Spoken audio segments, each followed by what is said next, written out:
it, share it out with your friends, your enemies, your frenemies. And I have now got YouTube going. Tap that screen, do the things. Let's get this shared out. Oh, come on, need my share thing.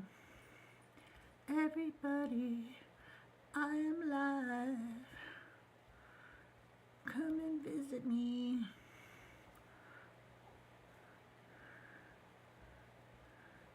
All right, maybe some. Hey, there's Ty here. Hi, Ty here. Thank you for the shares. Thank you so much. I appreciate it. Yeah, so we're gonna talk to Christians today. Ask them what if they're wrong. I need to make a new background because like none of my arrows point to the right things or anything. But I was too lazy to do that, so I didn't. Okay, get off my back, man. I just want you guys to know that I don't use a filter. I look a lot older than this in real life. I'm not using a filter because I'm using a green screen. But I'm afraid you guys are going to feel catfished if you ever see me in person, because there's a lot more wrinkles on this face than that is giving right there. And I'm not trying to catfish you. I'm not. I wouldn't do that to you. I wouldn't. Well, I don't feel like I'm rage baiting by asking a question. I'm sorry if you feel like I'm rage baiting. It's an honest question because I want to know if Christians think about that, if they ever consider it, and what do they think about when they think about that. Because I was a Christian and I thought about it, and I stayed a Christian for a really long time, even when I thought about it. And I was just wondering what other Christians thought about it. Why does it make you feel rage? Can you tell me that, Meg? Because I'm really trying to have a topic that isn't rage baity. I'm trying to have a topic to have conversations. That's why I didn't put a topic up like God is evil or something like that. Like I really put a topic up that was an honest question. But now you don't want to talk to me, Meg? You just wanted to accuse me of something for no reason? Is that really like where we're at? Hey, Restoy, how are you? I don't know. I think it's weird to do that. To come in, ask a question that's accusatory, and then run off. Really weird. Like I don't have the time of day to go in to Christian lives and just blurt out things and then run to another Christian live or whatever. I just don't have that time. Where do they find all this free time? That's wild to me.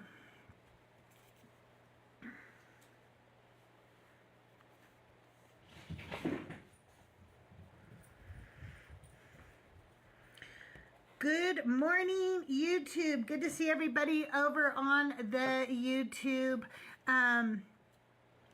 If you are on YouTube, I don't have a way for you to call in to me right now. You just need to come over to the TikTok. The guest box is open. If you are a believer of the God of the Bible, come up and tell me about it. And if you are the 5 people sitting over here on TikTok, I got news for you. I will not get pushed out until I reach 5,000 shares. And I mean, I always say that backwards. No, don't do 5,000 shares. 100 shares and 5,000 likes. So I know that's a lot of work when there's not that many people in here. So the more you share to get people in here, the more people will come in. They can help you do the likes. But you're going to have to share it out because I do not get pushed out organically. And I don't know why. I have a perfect account. I swear to God, I have no flags on my account. I never get in trouble. So, I don't know. I don't know why. I have a, I even have a, an agency. And so, I don't know. All right, cool. Thank you, Ty here. Welcome in everybody from the Deconstruction Junction YouTube channel. I'm CrystalJae, and if you're watching over on the YouTube Deconstruction Junction channel, if you could go follow my account, you can go back to the horizontal if you want, but go subscribe to my account over on YouTube. I am CrystalJae, all one word. And hang on one second, I gotta tell my dog to go to bed because he's getting into stuff. Hey, come on, bud. Go to bed. Come on. Go. You need to go out?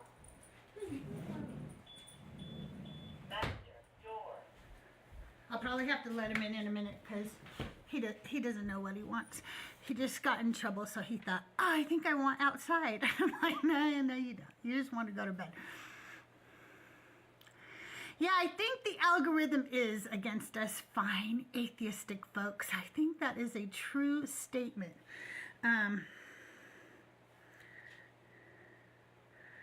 What's good, Mr. Salty? What's happening, Lilith? Ash? I don't know what your name is. BU? Whatever your name is. I don't know what your name is over there. Let's go check out the Deconstruction Junction YouTube now. It's because we don't have a God. Oh, yeah.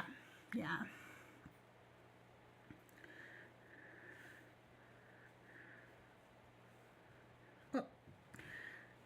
Nobody's over there yet, but hopefully some people will join us. I don't know what to do. I could try a restart, but they don't really usually work for me. If any of you want to come up and talk to me, though, even if you are a non-believer, sometimes having guests on the panel help bring people in, and then I could always drop you down if we get guests coming in and stuff and you don't want to stay up. But yeah, you can come up and hang out with me. That's cool, too. I don't know. I just don't know what to do. There's soy sauce. I need to make you a mod right now, soy sauce. Let me do that. Hello. How are you? How are you doing today? Good. Went to class. Now you're live before my work. Yeah, that's good. I hope that hope we get some people up here to talk to. But if not, we'll talk. We'll talk amongst ourselves. So let me show you my Bible. And are you in the you're in the Deconstruction Junction Discord, right? I'm in so many servers, I just forget some of them. Okay. I'll try to connect with you on Discord, and I'll send you a link. Okay.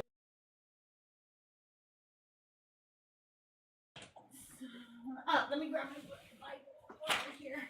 Okay. So,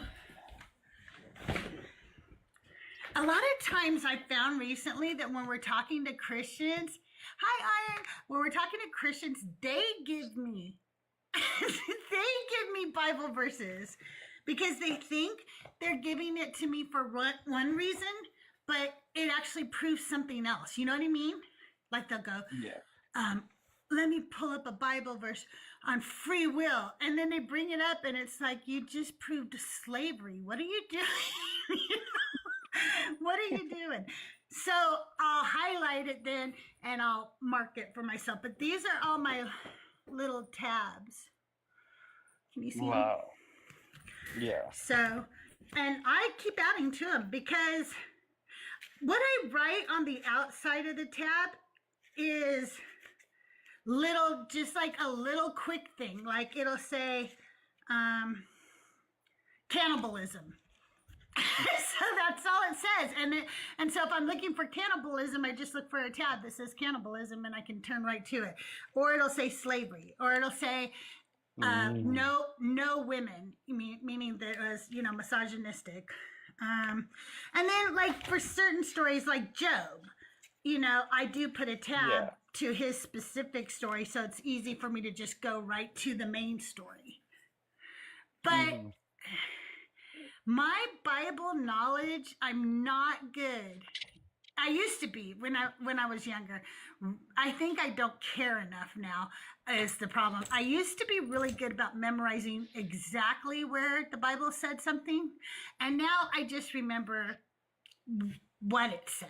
But I have to look where it is. I don't know where the hell it is. I mean, you might catch me on a good day every once in a while going, that's Leviticus 25 or whatever, but that's on a good day. That's not regular. Mm-hmm. Let me have my doggy in. Come on, George. Okay, go to bed. Come on.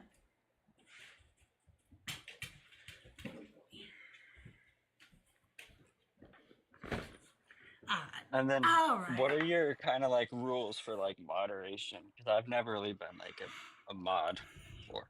Oh, okay. In my lives, absolutely no bigotry and no racism of any kind. I will tell you, I don't care if they attack me and they attack my looks. I don't care if they're misogynistic, because I really don't think I'd ever get to talk to a Christian if I blocked every misogynist. Yeah. You know what I mean? And so if we block every person, you know, then we'll never get to talk to any of them, right? So, but obviously I don't want people saying, like, when I say bigotry, like, I mean cross the board, okay? So you don't have to go, well, you know, does she count if they say the R slur for ableism, that's bigotry. Just, they can be gone. But you might see me give them hi, Trust. You want to come up? You might see me keep them up on the panel talking to them when they do something like that. But it's because I want to try sometimes to use it as a teachable moment. Try sometimes to keep the conversation going a little bit, because even if they're not learning, hopefully somebody who's listening or listens later will learn. So a lot of times people get mad at creators if they keep somebody up on the live who has said something bigoted or whatever. But the reality is we have to use those moments, right? Like if I just, and they all are. I was a bigot as a Christian. Okay, I was. If I really look into the whole religion is supremacy culture. It is based on supremacy, right? So how could I not have to deconstruct some of that? And if, but okay, that all being said, when I do Decon Q&A with CrystalJae, anybody can type in caps to ask me a question, okay? But that's the only time. The rest of the time, you guys can tell them no caps. It's only for moderators. And if you ever have to tell me something, please put it in all caps so I can see it as a moderator. Like you go like, Crystal, blah, blah, blah. Your YouTube isn't working or whatever, you know? Hey, Trust, how are you today? Oh, I'm good. Hey, did you, are you able to check your DMs on Discord? Yeah, let me get my iPad. Yeah, I sent you something.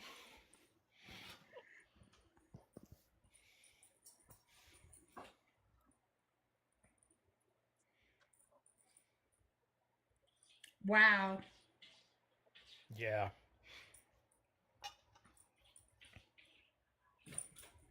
Wow. Yeah. So I talked with her, and so she's doing okay, but but you know, you seem to be like everyone's mom, so I wanted to let you know. Like, I think that it would be if I see her and if I get a chance, I'll DM her. But while she's in the hospital, she might not want to be live right now and just really concentrate on that healing, because there is so much hatred. And if you're trying to heal and then you're getting that at the same time, it can really fuck with you, you know? And I think that healing has to be the, you know, priority right now. Yeah, I did float that out there, so hopefully, you know, she'll take that advice, because I agree with you. Yeah. There'll be less chance of people DMing her too, you know? Exactly. Because Exactly. have you gotten the hateful messages, Trust? Oh yeah. Oh yeah. Many Yeah. times. Yeah. Yeah, exactly. But, you know, when I started doing this, like, I knew that that was a part of the game, right? I knew because of other people who had done it before me have told me that they get the hateful messages. So I was ready. Actually, in my Discord, we have a channel called Fan Mail, and that's where I share all the messages with you. Ooh, that's a So good you can idea. see how That's a much good- people love me. Yeah, that's a good way to be cathartic about it. I like that. I think I'm gonna do that. Yeah, Yeah. I like Oh, it. that's a good And I idea. just, some of them are so funny. This one was like, it is so funny to me. He's like, listen, Grandma, blah, blah, blah. I don't know. Like, he just went off on me, right? Whatever. And then around 1:00 in the morning, he goes, I'm really sorry. I shouldn't have been so disrespectful to you. I wouldn't want anybody to do that to my grandma. Wow. Well, I was like, how there's a to moment change of a heart at self-reflection 1 there, a.m. yeah. Yeah. It's like, what Jeez, the that's hell, dude? crazy.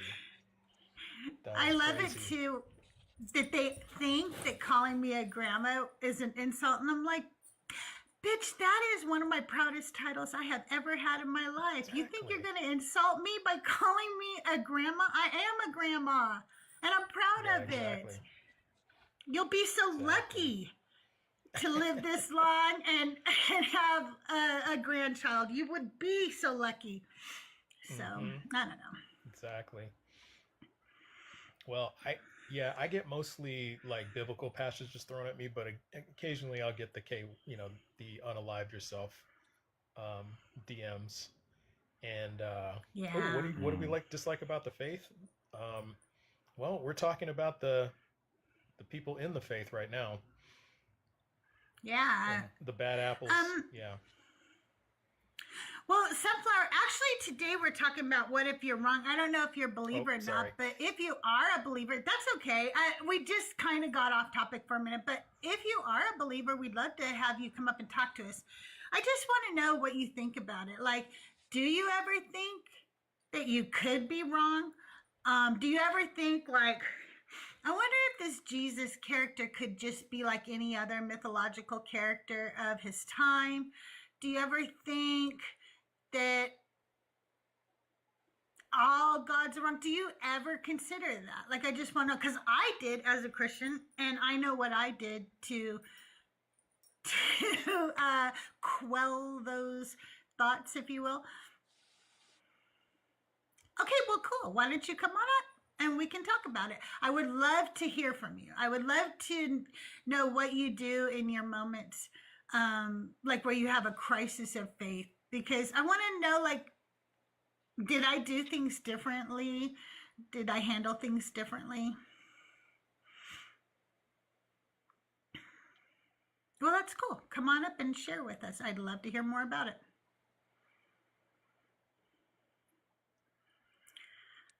And I actually, if you are a woman, I'd love to hear from a woman. I get angry men up here all the time yelling at me. And it would be so nice to talk to a woman who's not going to yell at me.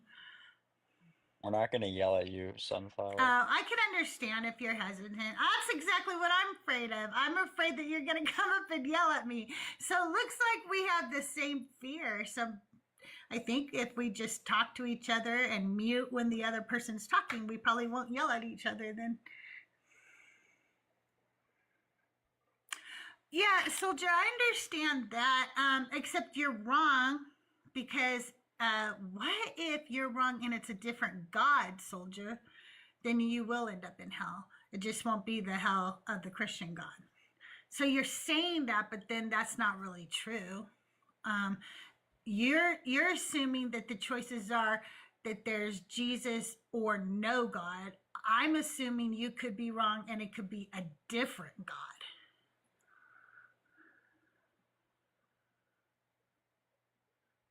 Oh, yeah, I understand that, Sunflower. It is exhausting. And that's why I told people today I don't want a big panel up here. I don't want people to feel overwhelmed. And I don't let my panelists talk over everybody. That's not how I run my life. I like to hear what you have to say. I really do. Hey, Seth. Good to see you. Hey, Seth. Really good to see you.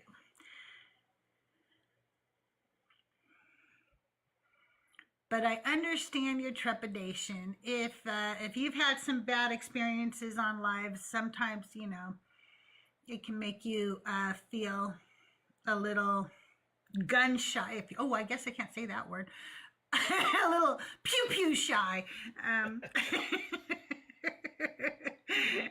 You can't say that word. Well, I'm going to talk about the Bible until we get a believer. So we're going to play everybody's favorite game. You're going to pick a tab and we're going to talk about the tab, okay? So here are the colors. Once again, the first color I see in chat gets it. So we're going orange, pink, yellow, sage, sky blue, dark blue, purple, orange. Okay, Tress said orange. We're going orange. I'm going to go to the first orange tab too. I'm not even going to pull from the middle. We'll just go through the book. Okay, this one is The Innocent Are Punished. You need the spin wheel.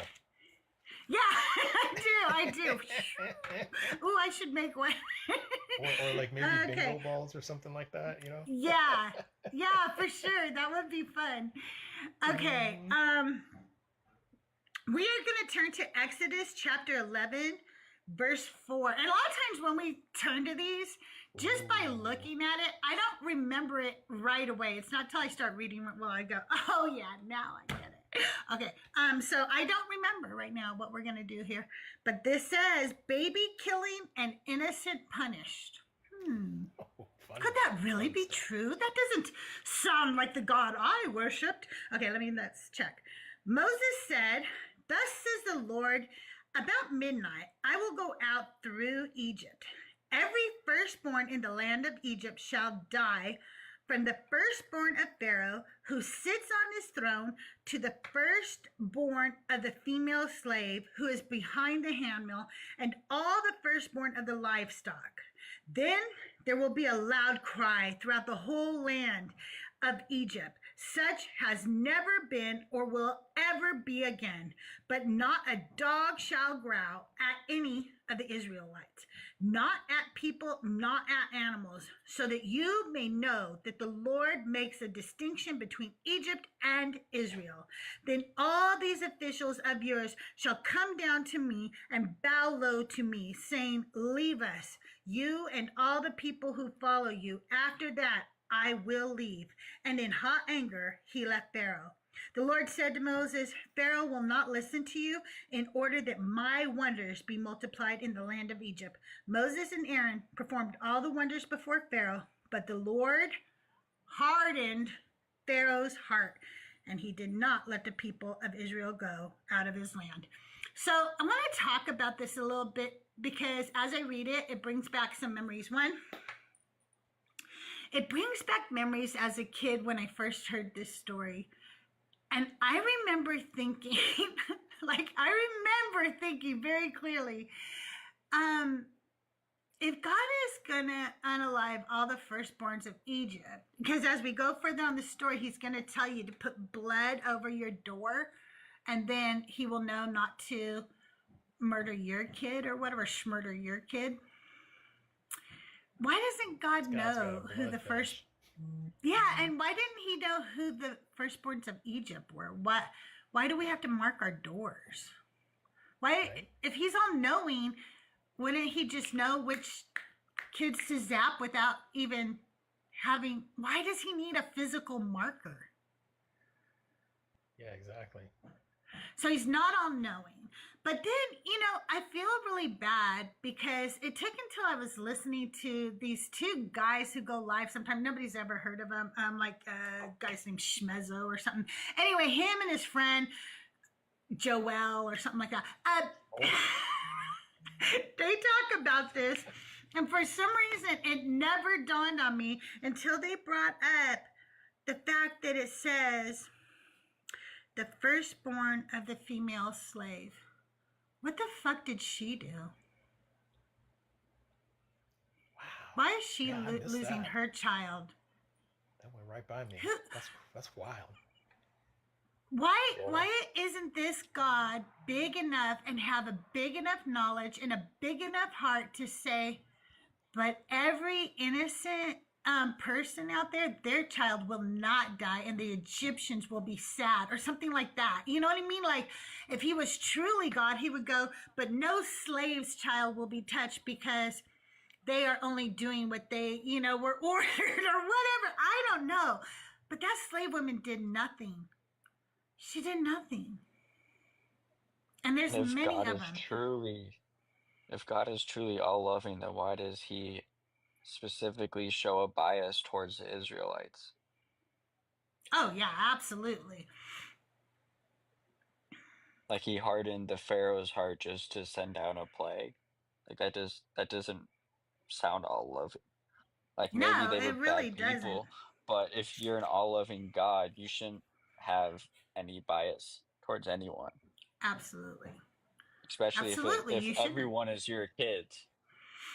Like And because he constantly tells you that these are his people and they are the chosen, he sets up the book, he sets up the whole religion to be based on supremacy. The whole yeah. religion is based on supremacy. So, listen, I will answer your questions, sunflower and stuff, but you have to come up because I don't do, like, I'm not going to chat back and forth. Nick, I don't want to bring any more friendlies up right now because I think I'm getting too big of panels for Christians to come up. So I only want one or two people when I go live right now, but I'll bring you up a little bit later. We could switch people out or something. Yeah, if I you mean, I are a have Christian work or a in believer, 30 minutes, so okay, so you can come up as soon as soy sauce drops. I think yeah. they get scared. And I get that. Like, it's intimidating when you see a ton of people on the panel and you don't know, Actually, like, I if they're can all going to drop. jump on you. No, it's all good. I can Okay. drop. I got to get in the shower anyway. Okay. All right, I will bring you up, Nick. Trust, good to Lots see of you. love, guys. Have a great day. Yeah. Dump me. See ya. Bye. All right, will do. Bye. All right, you guys, make sure you're doing all the good things to get this live pushed out. I do have a flash goal. I need 10 people to send me the heart me. There's 22 of you in here. I think we can complete this goal. So if you haven't sent me a heart me yet, it's only 1 coin. Send me a heart me right now, then go up and collect your points because that helps move me up in the rankings, which helps push me out and up one thing. All right, we're going to do it again. All right. Somebody put down a color. Remember the colors. So we were here. Purple. Ooh. Purple. Ooh. A dark blue. All right. Dark blue. The next dark blue one is... Because that one was dark blue too, by the way. It was dark blue and orange. Because there was 2 atrocities there. God wasn't happy with just one. There's one. All right. So this is a story about G-side. Everybody, turn with me now to Joshua chapter 6, verse 20. Let us pray. No, I'm just kidding. We're not going to do that. I was using my Sunday school teacher voice. Okay, here we go. So again, when I'm reading these things, when I just pull up the tab, hey, how are you, Darvel? I don't always remember the story until I look at it. But for some background, this is when Jericho was taken and destroyed, okay? So the people shouted, and the trumpets were blown. As soon as the people heard the sound of the trumpets, they raised a great shout, and the wall fell down flat. So the people charged straight ahead into the city and captured it. Then they devoted to destruction by the edge of the sword all in the city, both men and women, young and old, oxen, sheep, and donkey. I don't know what the animals fucking ever did in these stories. Like, what the fuck? Like, why? Yeah. Okay, you're hateful. Okay, you want to take land that doesn't belong to you, so you're going to G-side everybody in the land so you can steal their land. Okay, I get it. You're greedy, okay? What the fuck is wrong with you? Why aren't you at least keeping the donkey for yourself? Why do you For gotta unalive real. it? It's so weird. Just I don't get that one. Inside story there is, he takes out the animals too, which is really, really weird, considering wouldn't you want your people to have more flocks? Wouldn't you want them to have more food sources? Like, I it's would. so weird. Okay, now I want to look that up, so let's find out. So while Crystal's looking that up, you guys, we got 17 beautiful souls in the room, so can we please get to double tapping that screen?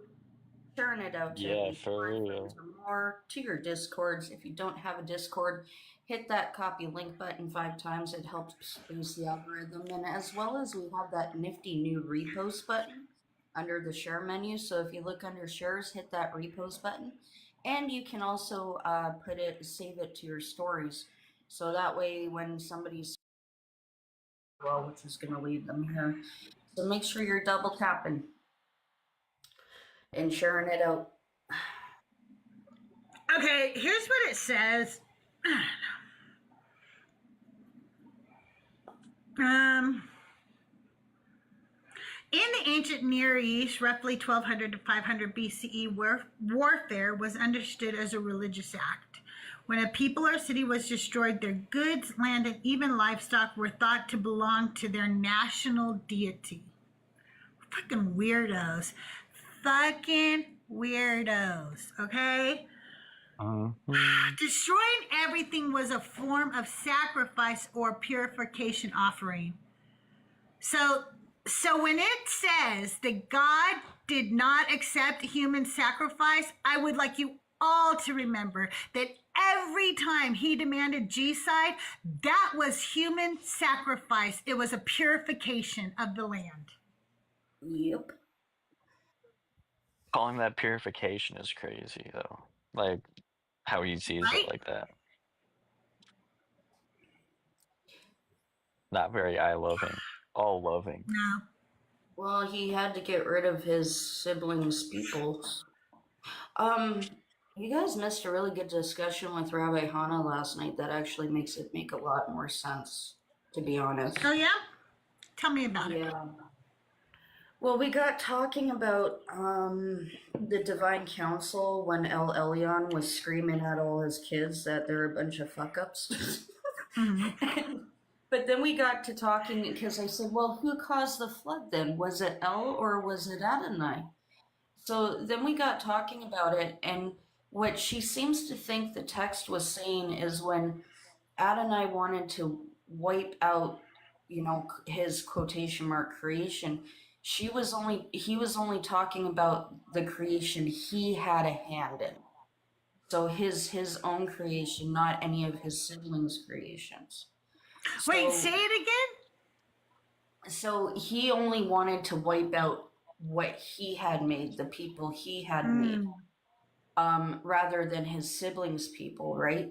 So then when we're reading these stories about the G-side of different nations, that's him wiping out his siblings' people and thus taking the land from his siblings. Like this whole great war in heaven never happened. It happened on earth, and that is what the Old Testament is depicting, was a war of the gods. And it wasn't it wasn't God against angels, it was gods against gods. So they just use humans as pawns. I want to address something in chat real quick. Fam Noor says, you don't need Bible to tell you that everything in life is sacrifice. If you think that everything in life is sacrifice, you've never really sacrificed anything in your life. I just want to tell you that, okay? You have never sacrificed anything in your life if you think everything in life is sacrifice. Right, that's go read a book. That is a wild claim. That is a very wild claim. Also, soy sauce, how are you today? I'm good. Good. Chemistry is getting a little tricky, but I'm avoiding my mother because she's a plague rat right now, and I don't simultaneously want to become a plague rat, so. This is Sputnik. Lo- He's only going to stay here for a second. Hi, Sputnik. All right, I'll let you down. I know. You're so sweet. That's one of the 3 kitties that they abandoned on my property a couple of years ago that I took in when I already had too many cats in my house. And now I look like a cat lady, and I actually am not a cat lady. But I guess I am, by definition. A cat lady. All right, let's play our game while we wait. Again, anybody in chat, pick a color, any color. The first color you pick is the one I will turn to. Pink. Nick is fast today. You guys are not going to beat Nick today. Okay, do we want the light pink or the fuchsia? So it's slate pink or fuchsia?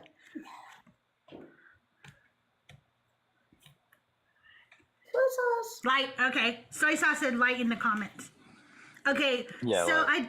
for some reason I don't have a lot of light pink until we get to the New Testament. You guys, I spilled lip gloss on my Bible, and so all the corners stick together. Oh, I'm like no. a child. Am I not like just a teenage kid? Like, what on earth? Who does that as an adult?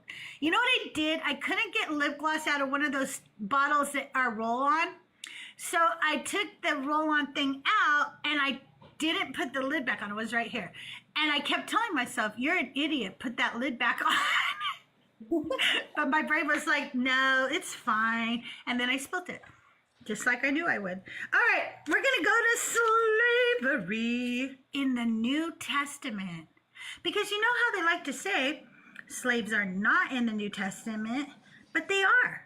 Isn't that amazing? They are. Hi, Gracie. How are you?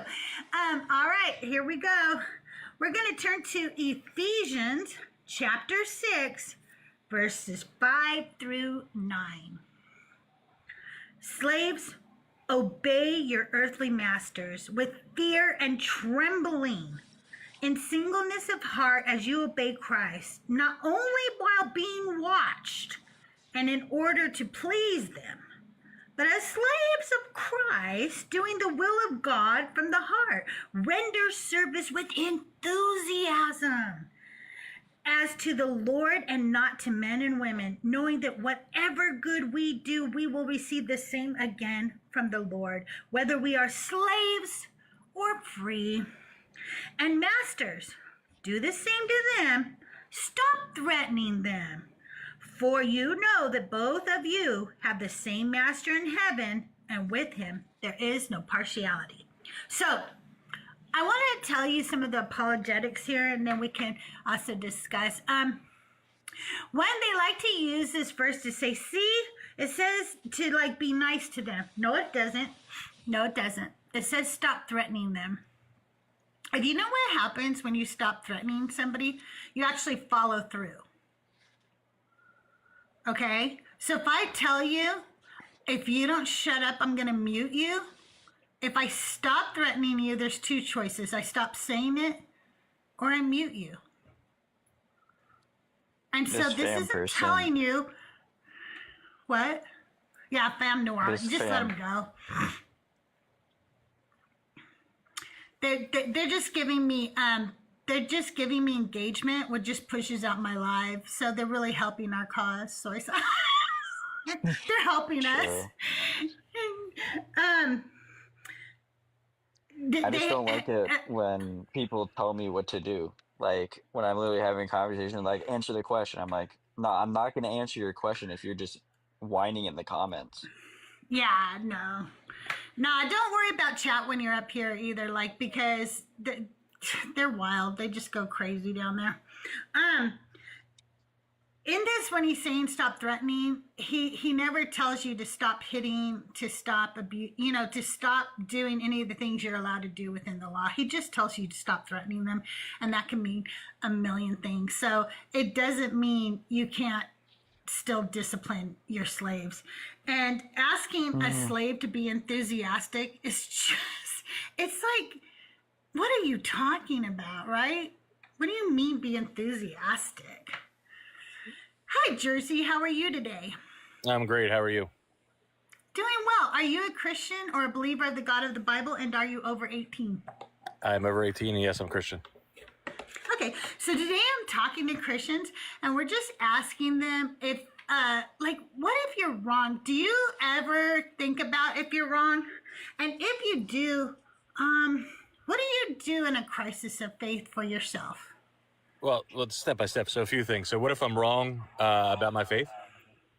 Yeah, do you ever think about that? I mean, sure. I mean, that line, as a human being, you have to think, thoughts like that. But at the end of the day, as a Christian, as a Catholic, right, believing that one day I'll see my loved ones again, that's comforting, right? Believing that I shall not murder or create sin because I don't want to, spend Murder. forever. My apologies, forever in hell. That's a good thing, right? So if I'm wrong, which I don't think I am, but if I'm wrong, well, then at least I lived a good life. My question for you, though, what if you're wrong? No, see, I always get that question, and so that's Right. why I'm asking it to you today, because people ask me that all the time. And for some reason, Christians think that if they're wrong, it means nothing bad has happened, because they think that the choice is either there is a Jesus or there isn't a Jesus. But what if you're wrong and it's a different God and it causes you to go to a different hell? Yeah, well, I mean, what if, what if this is not reality? Right. What if we're living so, in AI, so that's right? the same thing you're asking me, though, right? Like, obviously, that's what you're asking me. But I want you to think about, if you are wrong, the Christian movement has done great harm to society. It has, we've had millions of people killed in the name of Jesus. We've had women burned alive because they were witches, and that was against Christianity. We have had child brides. We have had slavery. We have had so many atrocities done in the name of this Jesus. And if you're wrong, do you ever sit with that and think about that? Well, two things. One, it's very easy to name harmful things. I mean, has there been amazing things done in the name of Jesus? I asked you a question. Could you answer it? Do Well, you I'm ever sit trying. and think Like, about that? No, I don't have to Well, think it's a yes about or it. no. Oh, okay, you don't. That's what I wanted to know. No, because I mean, if you can tell me a religion that people weren't unalived for, I mean, I would love to know what religion that was. Nick, can you? I'm sure there's got to be religions that don't kill people. Again, that they weren't unalived for. Yes, I would love to know that. Are we talking in terms of where people were unalived in the name of a specific God? Sure. Yeah, are there any religions where people don't kill people in the name of the religion? Can you say kill in here? I don't think you could. No, we probably can't. As far as I I know, should ask my word. as far as I know, the Norse didn't. As far as I know, Buddhists didn't. You don't think anyone was unalived in the name of Buddhism? In Buddhism? No. Can Because you say that for a fact? Buddha wasn't a god. Jainism, absolutely nobody. Its core principle, ahimsa, radical nonviolence towards all living beings, including insects and plants. So we definitely know Jainism. And Buddhism, no. The core principle is compassion, karunya, and non-harming, ahimsa. And the teaching is the first precept is do not kill. So you cannot unalive anybody in Buddhism. And Taoism or Taoism, the philosophy is harmony with nature and avoidance of force. So you cannot do that in Taoism or Taoism. And then, of course, we have secular humanism, and you can't do that there either. So, yes, there are certainly religions and philosophical viewpoints that do not allow, nor have we ever gone in and unalive people in the name of these things? Well, two things. One, I mean, if you read the Ten Commandments, it states the same thing you just stated, right? For Christianity. So for humans acting upon sin, I mean, that's a different story, right? So it doesn't have anything to do with the religion, how a human acts. Now, if you're saying that people haven't Yes, been it does. And absolutely is correlated. Humans absolutely act upon their religious values. What are you talking about? Well, that's not, if it says thou shalt not kill, how are they doing that? They do it because they use other verses in the Bible that tell them they can. And, What verse is that? Let's use unalived. You're the one who pointed that out. Sure, what verse like is when that? they tell people, there's many we could turn to if you like, but let me give you an example and then you'll know. Sure. There's verses in the Bible that tell you to unalive and burn a priest's daughter if she's had premarital sex, and they did. We know they did. They did And that. What to Bible is women. that? That's in every Bible. What are you talking about? It's That's in so the it's Holy Bible. It's in the New Edition. It's in the whole. It's in the. It's in Holy every Bible. translation, unless the translation literally lied and took it out. It's in every translation. And do you know what verse that is? Yeah, I can find that. I'm gonna have to drop, Crystal. It's been, Okay, I thank gotta you go for to work. being up, So. soy sauce. Good to see you. Yeah, I'll be back in like 4 hours if you're still alive. Okay. So. All right, good to see you. I'm just see you wondering guys. if the Amalekites were slaughtered before they were given the Ten Commandments or after. I think it was after they were given the Ten Commandments. Or the Midianites, not the Amalekites. The Amalekites were, of course, slaughtered, completely G-sided after they were given the commandments. But let's And what do you do with somebody who breaks the Sabbath? What's the law on that, Nick? You unalive them. A man was literally Okay. unalive. What's the law for adultery? Unalivement via stoning. Okay. What's the law if you are disrespectful to your parents, Nick? Unalivement via stoning. Wow. So there are plenty of places in the Bible that tell you to do this. Is that what you're saying? Or if you're asking me, I was waiting. You said you were getting a verse. No, I'm talking to her. Oh, okay. Yeah, no, there's a lot of unaliving, and the apologetic is when God says thou shalt not unalive, it's for your own personal favor, but if you're doing it for God, then it's fine. Yeah. Okay, so let's go to Leviticus 21:9. Okay, Leviticus 21:9. Do you have your Bible, Jersey? I don't, but I mean, I can easily look it up, right? Yeah, sure. If you do swipe out of the app for any reason, though, we won't be able to hear you when you're on the other. You can hear us, but we won't be able to hear you. Okay. When the daughter of a priest profanes herself through prostitution, and by the way, prostitution did not mean selling yourself. It meant that you had sex before marriage, because then your father couldn't sell you because you were no longer a virgin. So they called you a prostitute. She profanes her father. She shall be burned to death. That's not what it says. It says she must be burned in fire. What do you think burning in fire is? I think it might be. What? She has to be burned, but not to death. Why do you laugh Just like a to nut? Nice little toasted marshmallow. Well, there, why would you say guys. death? Just That's not what it a says. Why would you toasted change the word of it? It does say Leviticus death. what? I just I'm saw not it. changing. Excuse me, Jersey. I'm reading from the NRSV UE, which is the closest to the original text. I don't know what translation you're reading from, but it was to death. You don't burn somebody till they're toasty, pumpkin. You burn them till they're dead. You don't gotta get upset because I called you out and you're lie, but it says fire. It doesn't say death. You made that up. Crystal. No, I didn't. I'm reading it from the NRSVUE. Go look it up. I just told you. Quit saying that I added that. Go Okay, look I'll look at at- the give me a second. NRSVUE and quit calling me a liar. What? I hate that. What?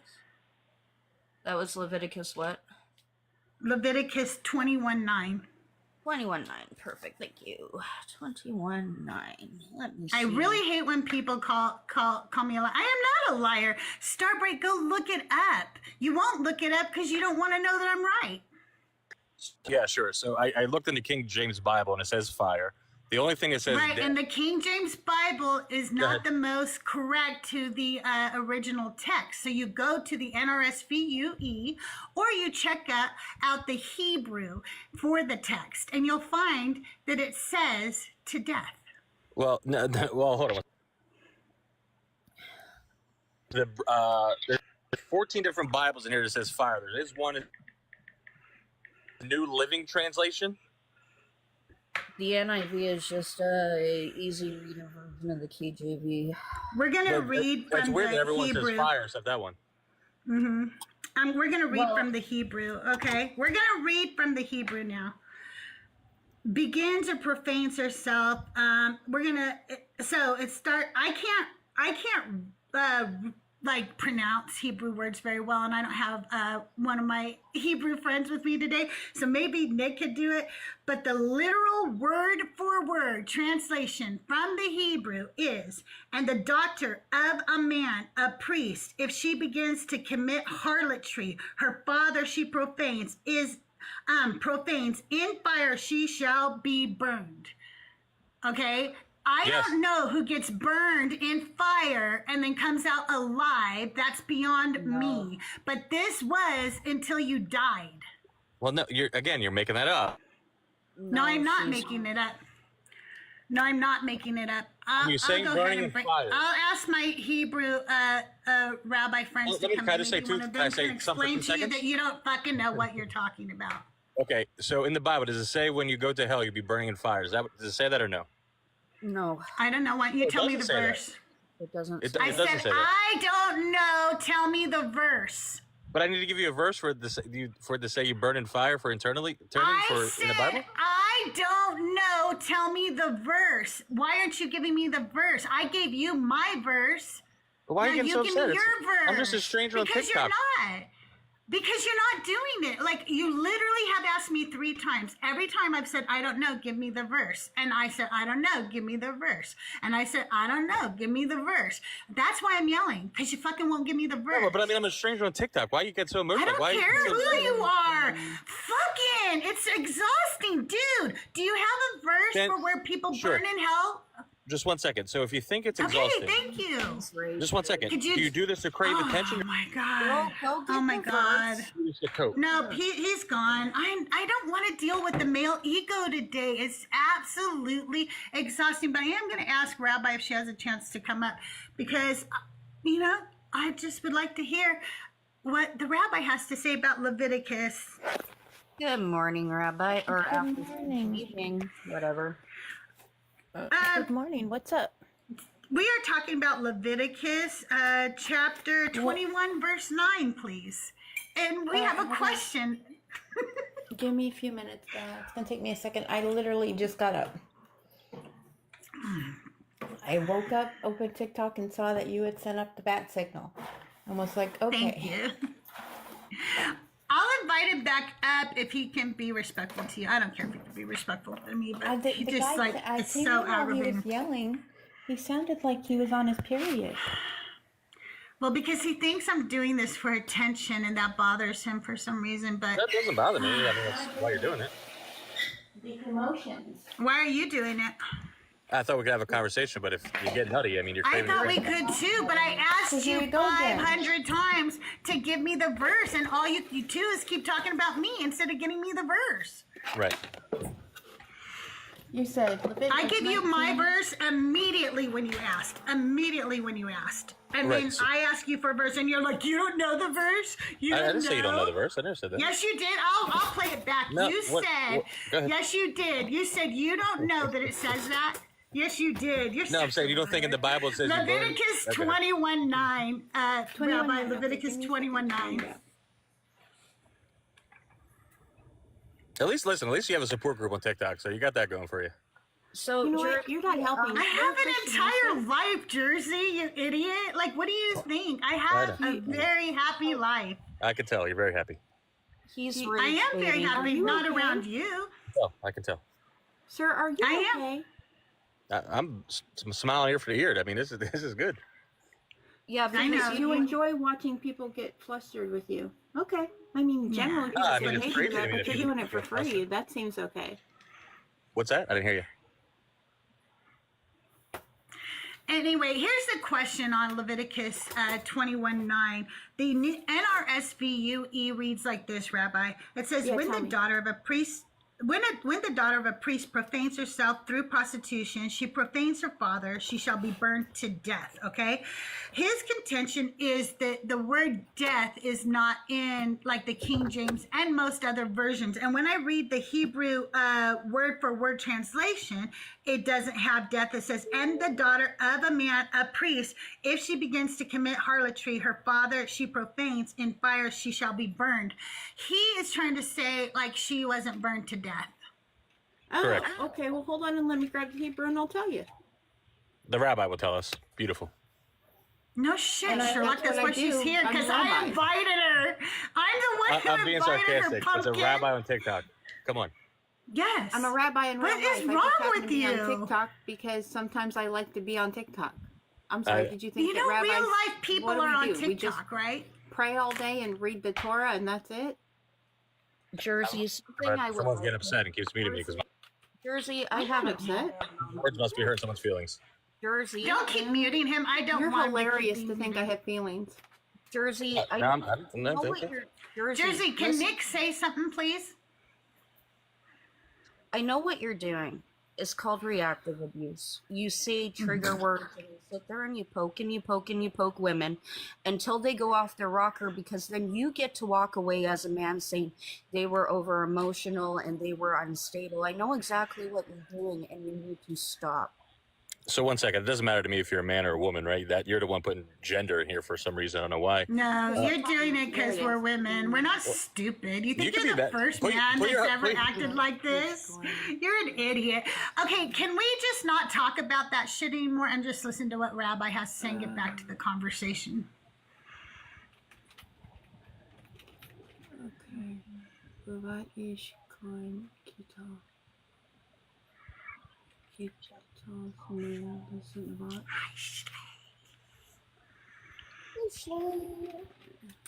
I see a Hi, sunny Sonny.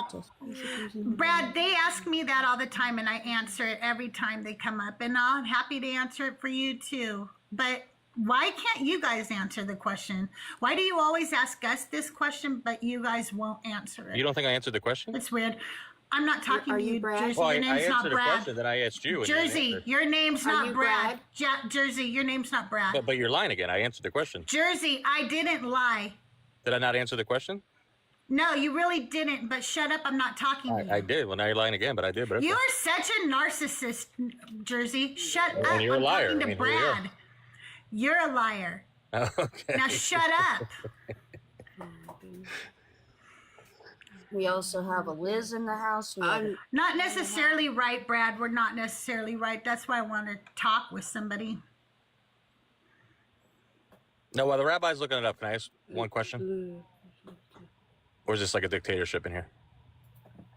it's a total dictatorship. Okay. they love being the victim so much. Go ahead, ask your question, Jersey. Now, Crystal, we've never spoken before, right? I don't know. This is the first time I ever spoke to you. I don't know you. I don't know anything about you. But just from this conversation and your actions, I kind of know where this kind of drives from, right? I understand this is probably big political, like a political thing for you. It is. It is not political. You're so ridiculous. So again, I don't know Please you. Don't ever listen. Don't I ever guarantee- do that to me again. Don't ever tell me who I am or that you know me or try to read me. I know you okay? very If you well. want to know, It's shut up. self-love. Shut up. If you want to know something about me, ask me a question and I will answer you honestly. Don't fucking tell me who I am. Do you fucking understand? Are you going to the No Kings protest tomorrow, Crystal? Oh my god. Oh my God. You said I'm you were- going to get back to the rabbi because this guy's just a piece of shit who is actually doing it's actual exactly death. what Nick said. So It's actual 21:9 death. is- Thank you. Is a reflection of extreme purity codes of the priesthood class where defilement, Hillel, is understood as a desecration of the sacred. The punishment burned with fire by Tishaf was seen as a symbolic purging of impurity from the whole camp. Now later on, rabbis would say it didn't mean actual literal burning, But that isn't until the Sanhedrin said, no, it's not actual burning. But there's no indication that it wasn't actual burning to unalivement at the time of the writing. So we don't know whether it was actual unalivement or not? Well, if the NRSV has it as shall be burned to unalivement, I would say that yes, that they are probably have their context correct, because I know the scholars who worked on it. Can I ask you another question then also? Absolutely. Even if this one is not to unalignment, his point was that God never commanded unalignment, but he did, didn't he? He commanded unalignment for adultery. He commanded unalignment for children who So the point was moot. If you hold on, let me grab my coffee. So, Jersey, thank you. She said it does mean to unalignment if the NRSVU says it. You didn't listen to her. But you don't listen because you're a man. You're too busy yanking your chain. I really hope he stays away from women. He won't. Lord, how are you today? I think that's probably a government proclamation saying that he can't be anywhere near women or a school. Hold on one moment, sorry. Okay. Okay, so yes, I know the scholars who worked on it. So and plus looking at the Hebrew is literally burned to unalivement, because the Hebrew says uvat ish kohen. So you have a kohen. If his daughter kital zenot et avia ha-meletat ba'esh tishaf, meaning they will be burned, they will be set on fire. You cannot be set on fire and then hope to live. Nope. That's what I said too. I said, I don't know who burns you till you're just toasty. What the fuck? Who does that? They don't do that. Burn her a little bit and then take her off the fire. What are you talking about? That's not how things went down. A theological note here is it wasn't even about her sexual immorality or even about sexual morality. It's about the ritual purity and inherited sanctity of the priestly class. So it has nothing to do with whether or not she was a prostitute. And then it's about her ritual purity and the fact that she's born to a Cohen class. Now, like I said, later on, I want to be very clear. The Sanhedrin softens that and makes it seem like, no, it's not a physical burning, but an internal burning. But that isn't until, hold on, 500 years after the original redaction. So during the original redaction, it would absolutely mean to be burned to death or unalivement. He's totally not listening. All he heard you say was it didn't say burned to death, and that's all he's heard ever since. He hasn't heard a damn thing you've said since then. Let's go ahead and introduce Lord. Maybe we can get a conversation going. Hi, Lord. How are you today? Are you a Christian, and are you over 18? I'm 41, so yes, I'm over 18. And I am farthest from a Christian that can possibly be.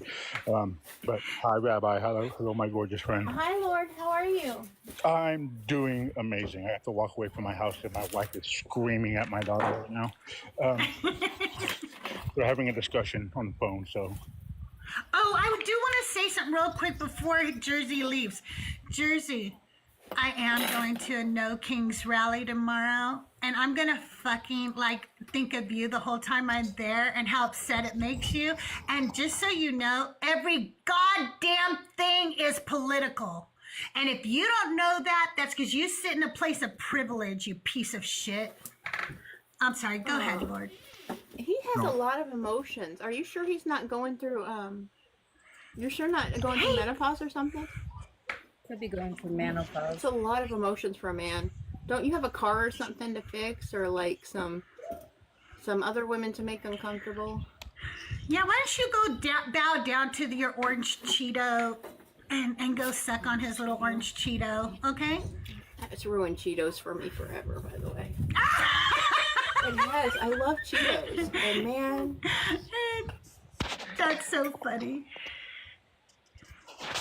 Rabbi Hannah, does that No. Wait, I have to correct something. He said that I do this for political reasons, okay?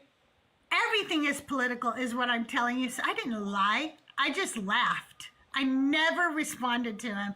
You guys think that you guys don't even know what a lie is because you lie so much that you don't know the difference between lie and truth. All I did was laugh when he said that because it's stupid. It's a stupid question. Everything is fucking political.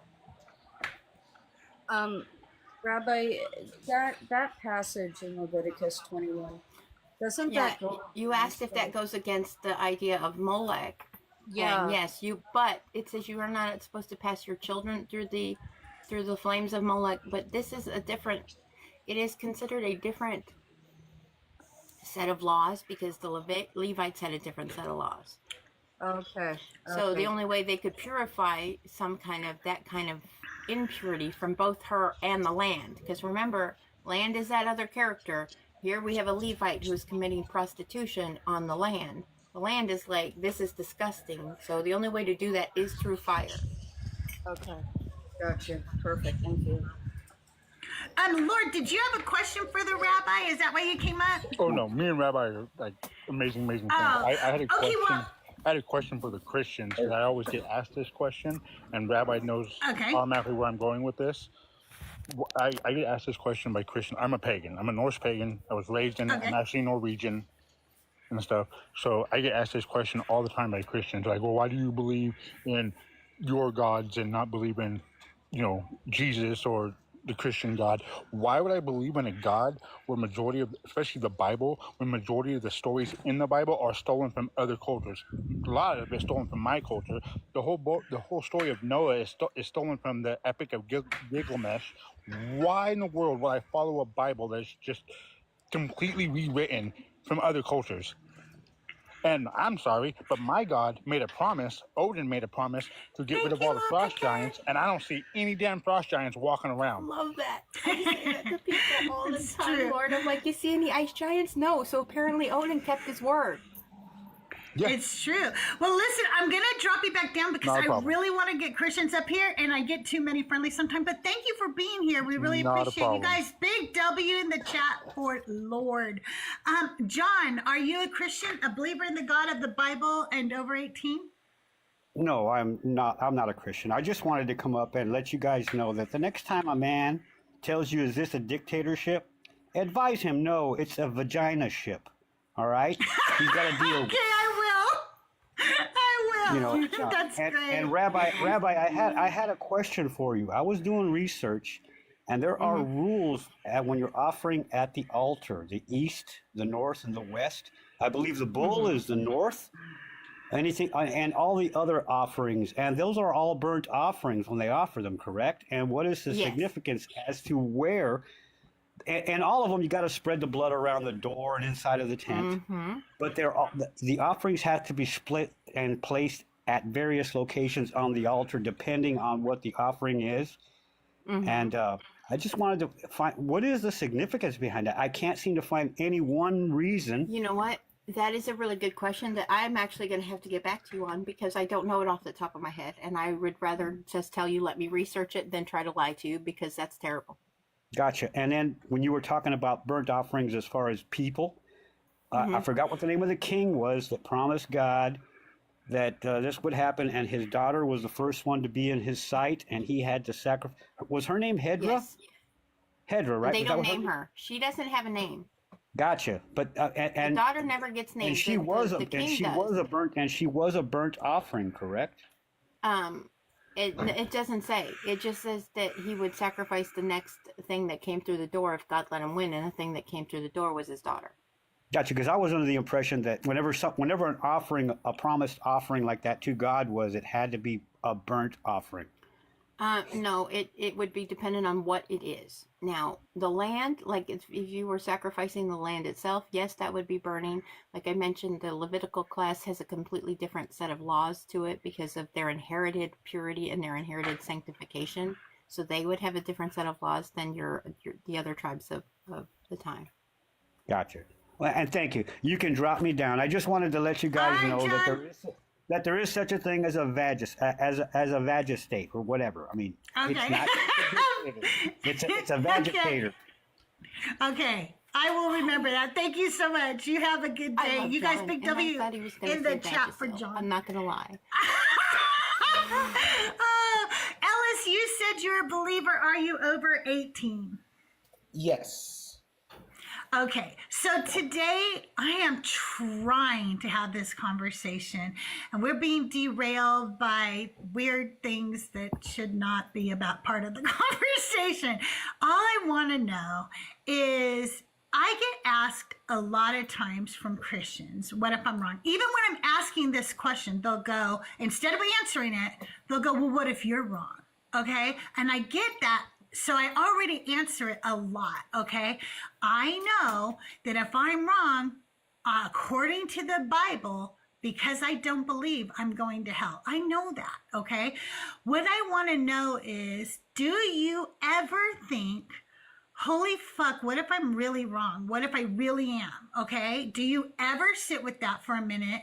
And if you don't, like, if you go like, I don't like to because that feels like, you know, it's affecting my faith or whatever, what do you do when you have moments of doubt? And then I want to talk about some other things, but I kind of just want to know what you do as a Christian.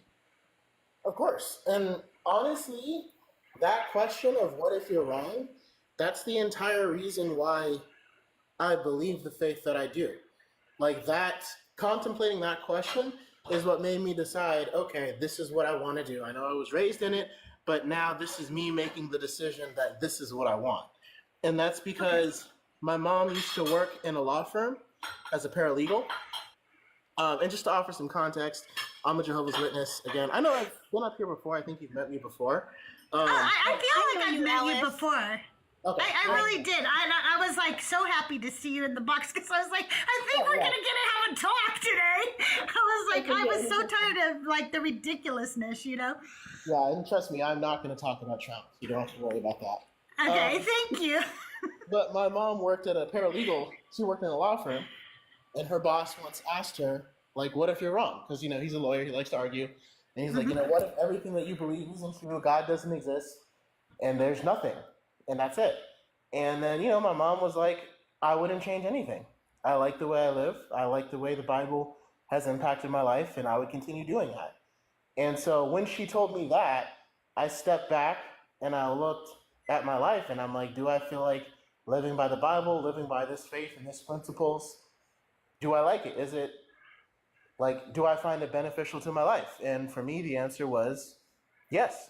So honestly, I'm okay. I will be completely fine if I'm wrong. If God doesn't exist and he's not there, I wouldn't change a single thing about my life. But what if it's a different God and he's like, how come you didn't believe in me? Why didn't you even seek me out? You gave all your love, time, and affection to Jehovah, and I've been sitting here all along, and you didn't even look my way.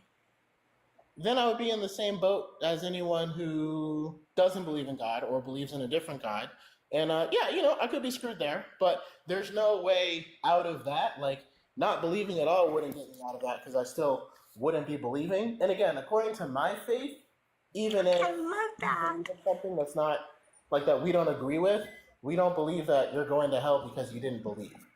So like, there's an option out there for people that don't believe or believe something different. There's not an automatic condemnation in our faith. In our faith, they'd be considered unrighteous and God will resurrect them. So. Wait, but Jehovah's Witness actually unfellowship people for not believing. That's a common misconception. It kind of depends on, here's the best way I can illustrate it, right? So like if you live in a state and your state has laws, you have two options. You can either follow those laws or, I mean, if you disagree with the laws, you can just follow them anyway, or you can break them and then you'll be removed from society by being placed in jail. Or no, we won't. No, we won't. If I break a law, I have to pay a fine or something. I can ask for forgiveness, and I still get to be a part of society. What is going on with my friend? I have a friend named Daniel right now, and he no longer believes. And he is the sole provider for his elderly parents who are Jehovah's Witness, and he was a Jehovah's Witness. And I don't remember what you call your leaders at the church found out that he now doesn't believe anymore.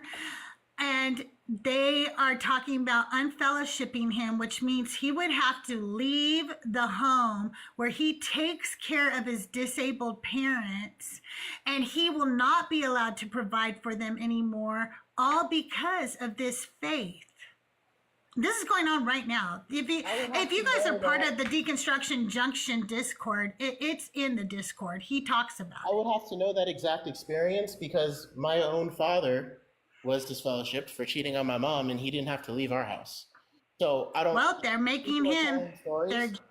So I'd have to know. Like I said, I can't really speak on that experience because his parents have to disfellowship from him. I don't know enough about it, but I know that not believing is not a disfellowshipping offense. Like if you no longer believe it, you're free to walk away. Now, like if you do something, like my dad did, he actually did something, he cheated on my mom, then you will be removed from the congregation. But if you, like you can't be disfellowshipped because you told somebody that you don't believe. Like my sister doesn't believe, and she used to, and so she just got up and left. She just doesn't go anymore. And so in Jehovah's Witness practice, not believing in core doctrines or rejecting the faith can be grounds for disfellowshipping. Disfellowshipping is their form of excommunication intended to maintain spiritual cleanliness in the congregation. Now, it is not done at every congregation, but you know very well that it is done within Jehovah's Witness. This is not news to you. I know it's not. Right, so that's why it says can be, because again, there's a difference. Like, if you no longer believe a teaching and you start telling other people that, hey, we should believe this because this isn't true, okay, well, you would get removed for apostasy, right? But if you stop believing and you're like, I don't really believe this anymore, I don't really want to go anymore, there's nothing happens to you. You just literally stop going, and that's it. You just said that it can happen to you, so don't say it doesn't happen to you. In some congregations, nothing happens to you. In some congregations, disfellowship happens to you. You just said that. The only way that disfellowshipping would happen is if you were going around telling people to believe in something else. Because if you stop attending, the elders aren't going to track you down to your house, ask you, like they might check on you, but they're not going to ask you, do you believe it anymore? And if they do, I wouldn't agree with that. And that's not the official way that it's supposed to be carried out. So I can't answer if it's happened in some congregations or not. But they're not going to track you down and ask, do you believe this anymore?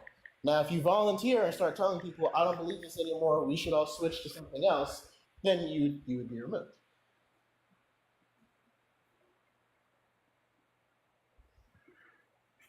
No, Squatch.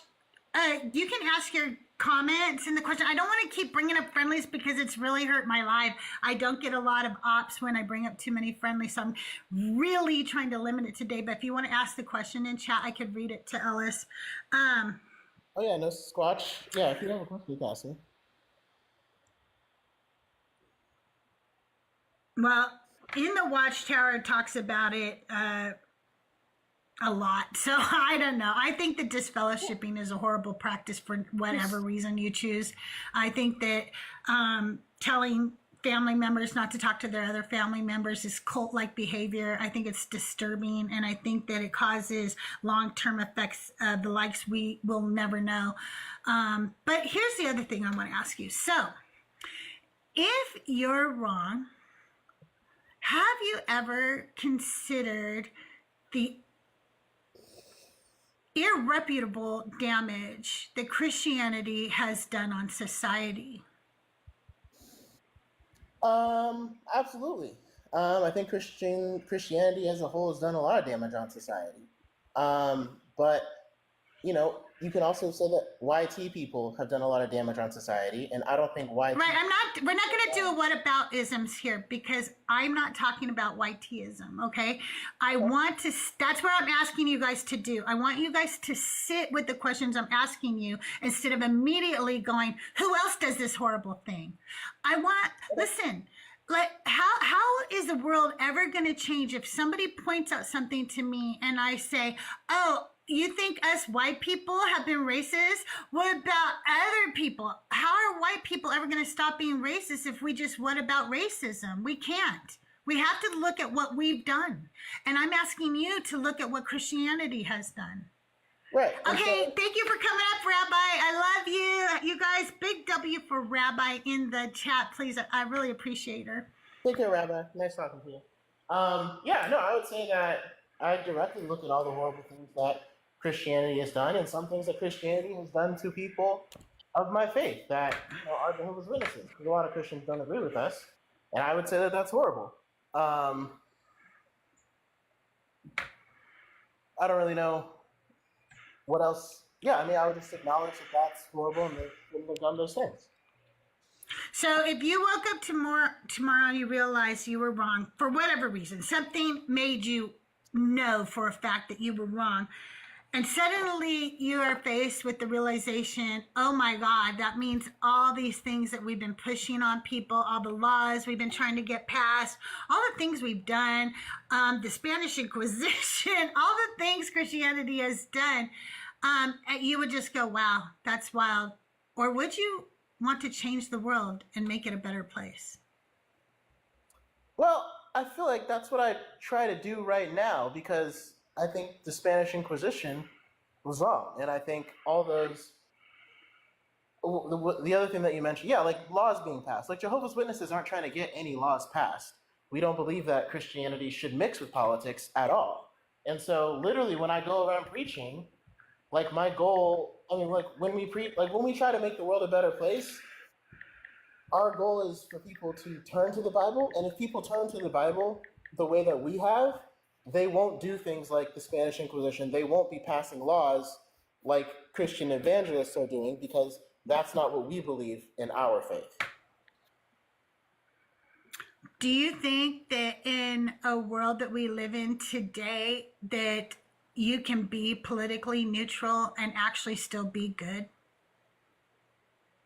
I don't know. I'm not really here. I don't really want to comment on the morality of whether someone's a good person or not. I don't think that's not what I asked. I'm asking you, can a person be a good person and be politically neutral? I'm not speaking of a specific person that I want you to judge.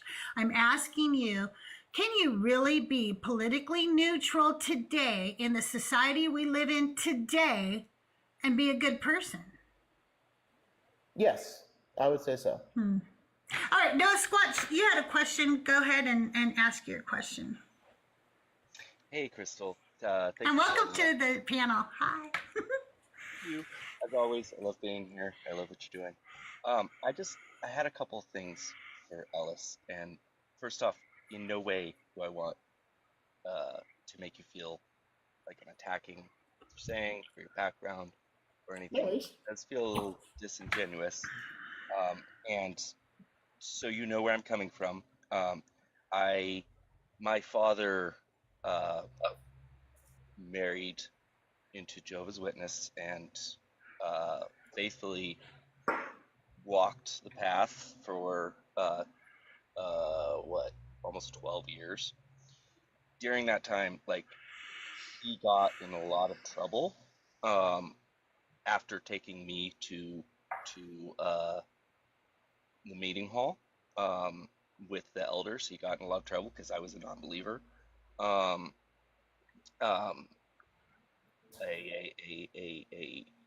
very I was in my early teens, and I was very vocal about my non-belief and whatnot.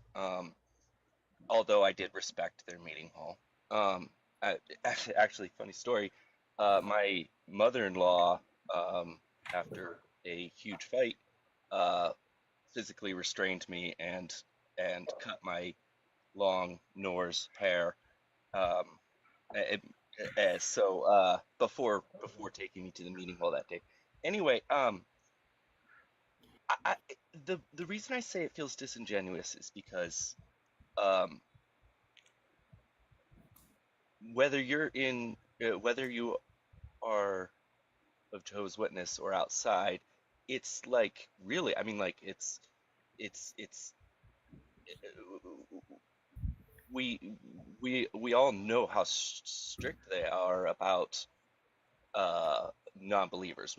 Almost all of us know somebody who's been pushed out from their families and their support systems and their community because they questioned their belief, which, give me almost any Bible and I'm gonna find somewhere in it that shows you that you must question your beliefs to know that they are true. You know, um, um, tr the trials of questing and finding that faith and affirmation through questioning is important to your God, and he says so. Um, but like I said, we all know somebody just about who's been pushed out, you know, from adults to young, older children, all of the above. But at the same time, almost all of us, if we don't directly know of somebody, we have stories of, members who are assaulters and rapists and like I can come from personal experience on this, not being a direct um, victim or survivor at the hands of JW, but having friends because I, tried to help other youths who were struggling and harmed at that time, and and adulterers are prolific amongst the elders. This is all tongue in cheek and hush hush, but giggle chuckle in the locker room. It helps that I look like the epitome of a white man. People feel comfortable saying things around me and stuff, and then they come up here and act all big and tough and stuff. But the fact of the matter is we all know, and adultery is absolutely acceptable. And I'm not even like a strict monogamous belief person. I'm just saying that is one of the hard no's according to your God.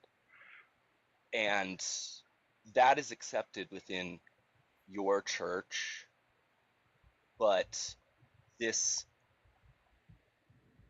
human being that Crystal is speaking of, this friend of ours who is struggling with things that they cannot control, because we cannot control what we believe or what we are convinced of,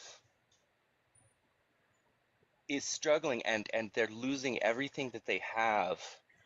And not only that, they are losing it, they are losing the ability to take care of their elderly parents. That is the status quo. That is the norm. And you cannot say otherwise.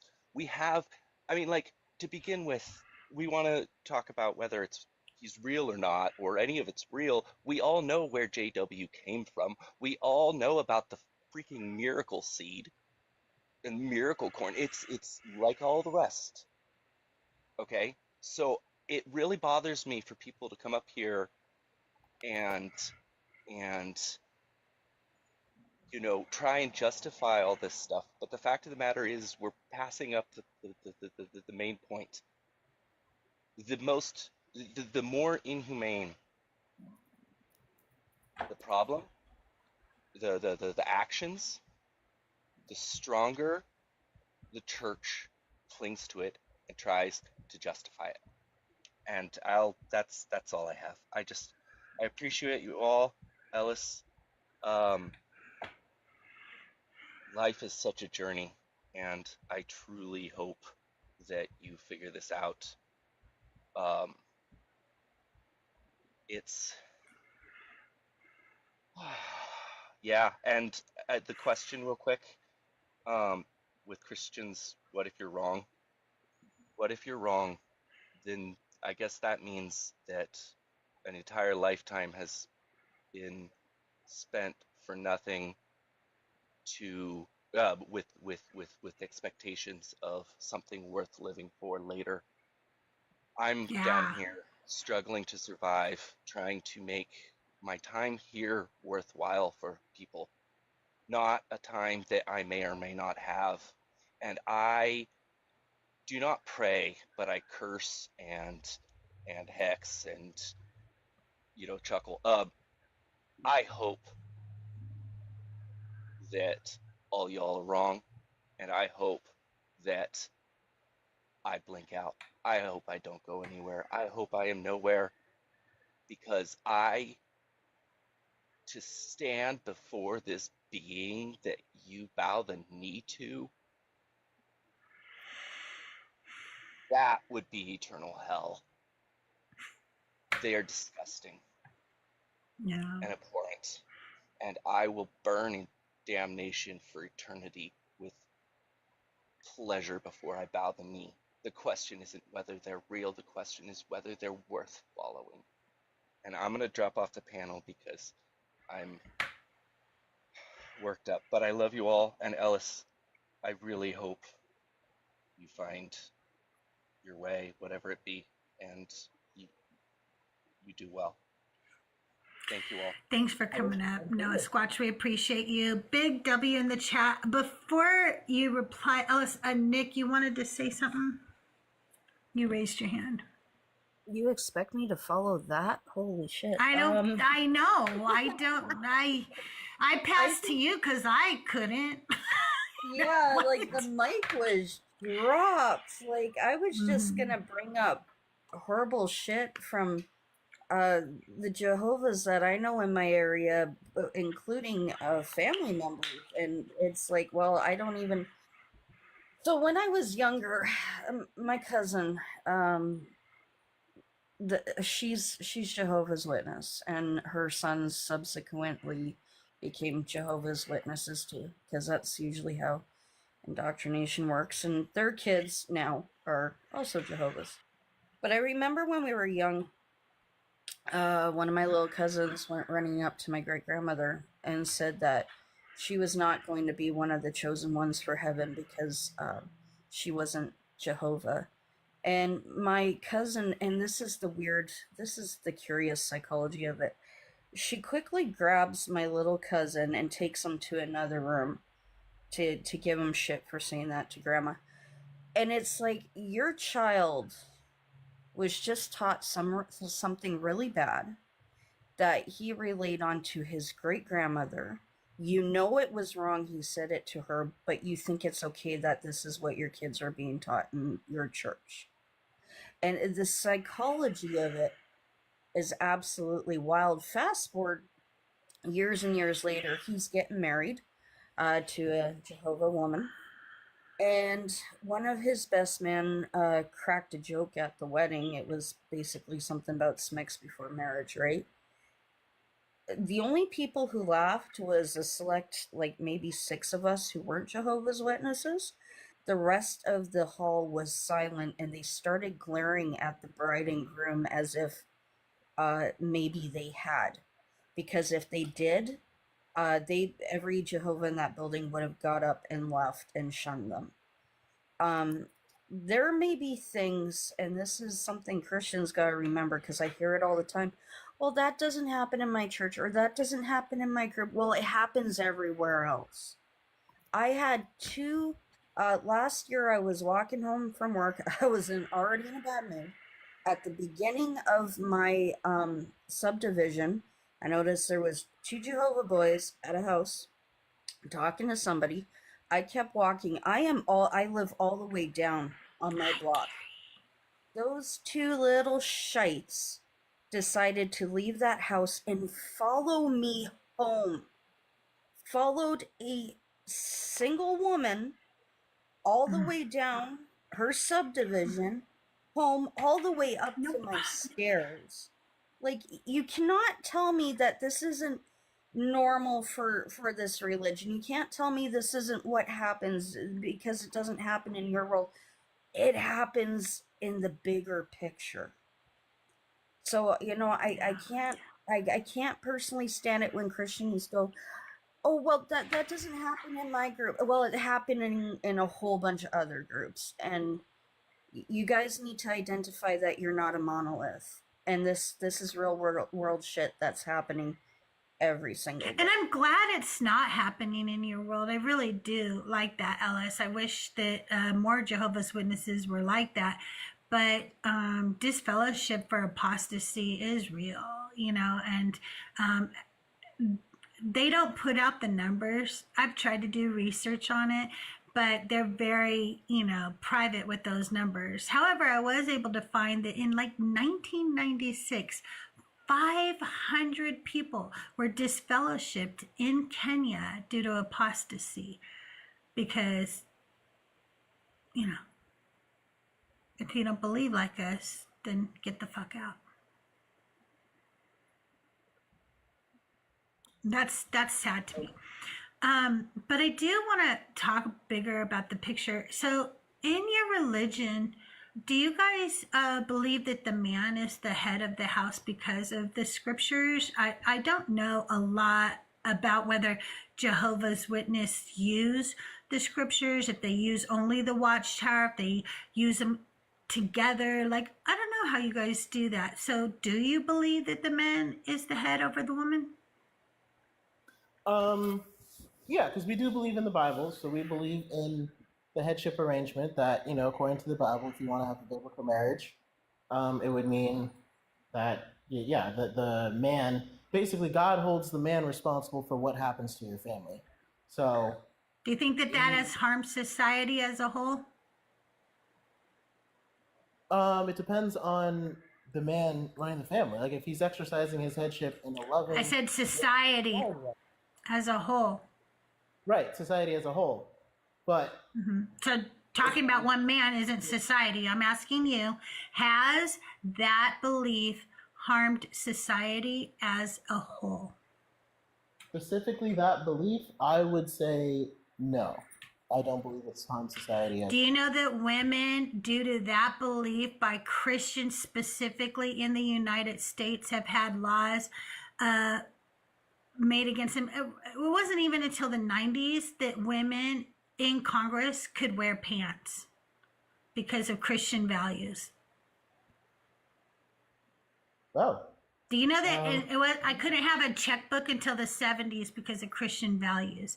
I couldn't have a credit card in my name. I had to ask my daddy or my husband. And to this day, there are many, many men, there's probably women doctors too, because female misogyny is through the roof, who will not do certain procedures on me. And they can be benign. I'm not even fucking kidding you. Sometimes they're so stupid. Unless they talk to my husband first. I can't even get the medical treatment I want or need without asking my daddy. It's harmed me. Again, I don't think it's harmed me a great deal.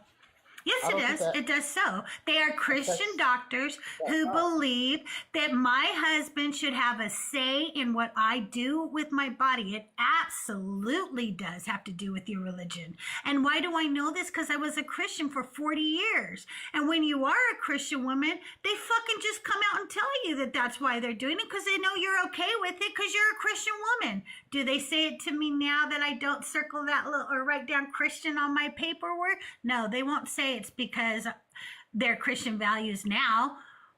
But I see their cross.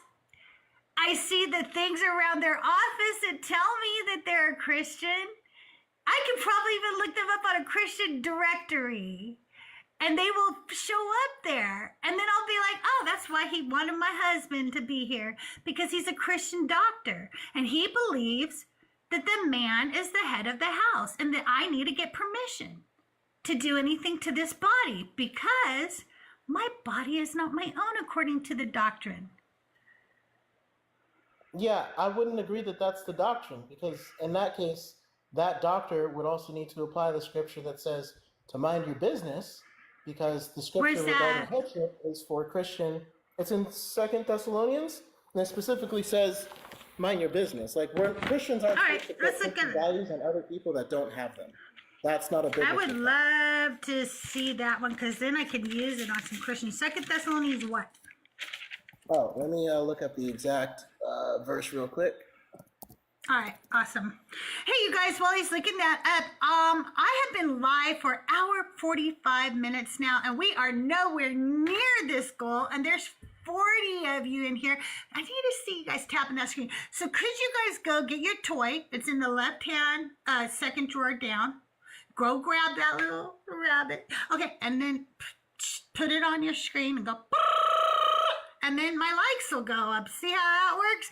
But right now, nobody is tapping. Not one of the 38 people. And there we go. Now I'm starting to see some tapping. If you guys could do that, I'd really appreciate it. The goal every time I go live is 100,000 of those hearts. Also, if we meet my gift goal, I'll stay live an extra hour. Otherwise, I'll be closing this down in about hour 15 minutes. But if you want me to stay longer, we just got to meet the gift goal. Thank you, Fen. I appreciate you. Thank you so much. And today we're just talking to Christians about, what if you're wrong? What if you're wrong? All right, 1 Thessalonians 4:11. All right, 1 Thessalonians. Okay. 4:11. To spur to live quietly, to mind your own affairs, and to work with your hands as we directed you. Okay, so let's read the whole little thing. A life pleasing to God. We're going to start at verse 1.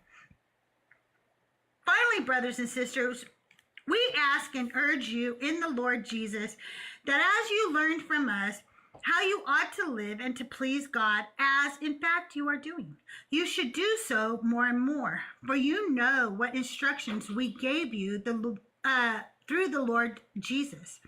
For this is the will of God, your sanctification, that you abstain from fornication, that each one of you know how to control your own body in holiness and honor, not with lustful passion like the Gentiles who do not know God, that no one wrong or exploit a brother or sister in this manner, because the Lord is an avenger in all these things. Just as we have already told you beforehand and solemnly warned you, for God did not call us to impurity, but in holiness. Therefore, whoever rejects this rejects not human authority, but God, who also gives his Holy Spirit to you. Now, concerning love of the brothers and sisters, you do not need to have anyone write to you, for you yourselves have been taught by God to love one another. And indeed, you do love all the brothers and sisters throughout Macedonia. But we urge you, beloved, to do so more and more, to aspire to live quietly, to mind your own affairs, and to work with your hands as we directed you, so that you may behave properly toward outsiders and be dependent on no one. So, if I'm getting this right, he's telling them how to live in Macedonia, to mind their own business and so forth, but to keep to each other, the other Christians that are there. It doesn't sound to me like he's telling you guys not to he's telling them not to do this, but he's not talking to all Christians, because you guys have the Great Commission. You're supposed to go out and preach the word. Right, we're supposed to preach. While you were looking down and reading, bread was making it rain. Oh, bread! What did I miss? I'm so sorry, you guys. Big W for bread. Put some bread in the chat, everybody. Put the bread emoji. I love bread. Bread is amazing. Thank you so much. Big W bread. I would sing or dance like Born Again Atheist does, but I fucking can't. So I'm not as talented as her. Like, I could do like a crystal ball reading for you. Do you want like a crystal ball? Okay, bread. Here's what I see in your future. Bread. I can see it now. You are going to have an unexpected surprise this week. That's all I got. That's it. You're going to have an unexpected surprise this week. I think that is obviously real. Like, we know that was clearly from the spirits, as you can tell. Anyway, I don't remember where we were. Okay, we're in Thessalonians. Okay, so there is the Great Commission. So how do we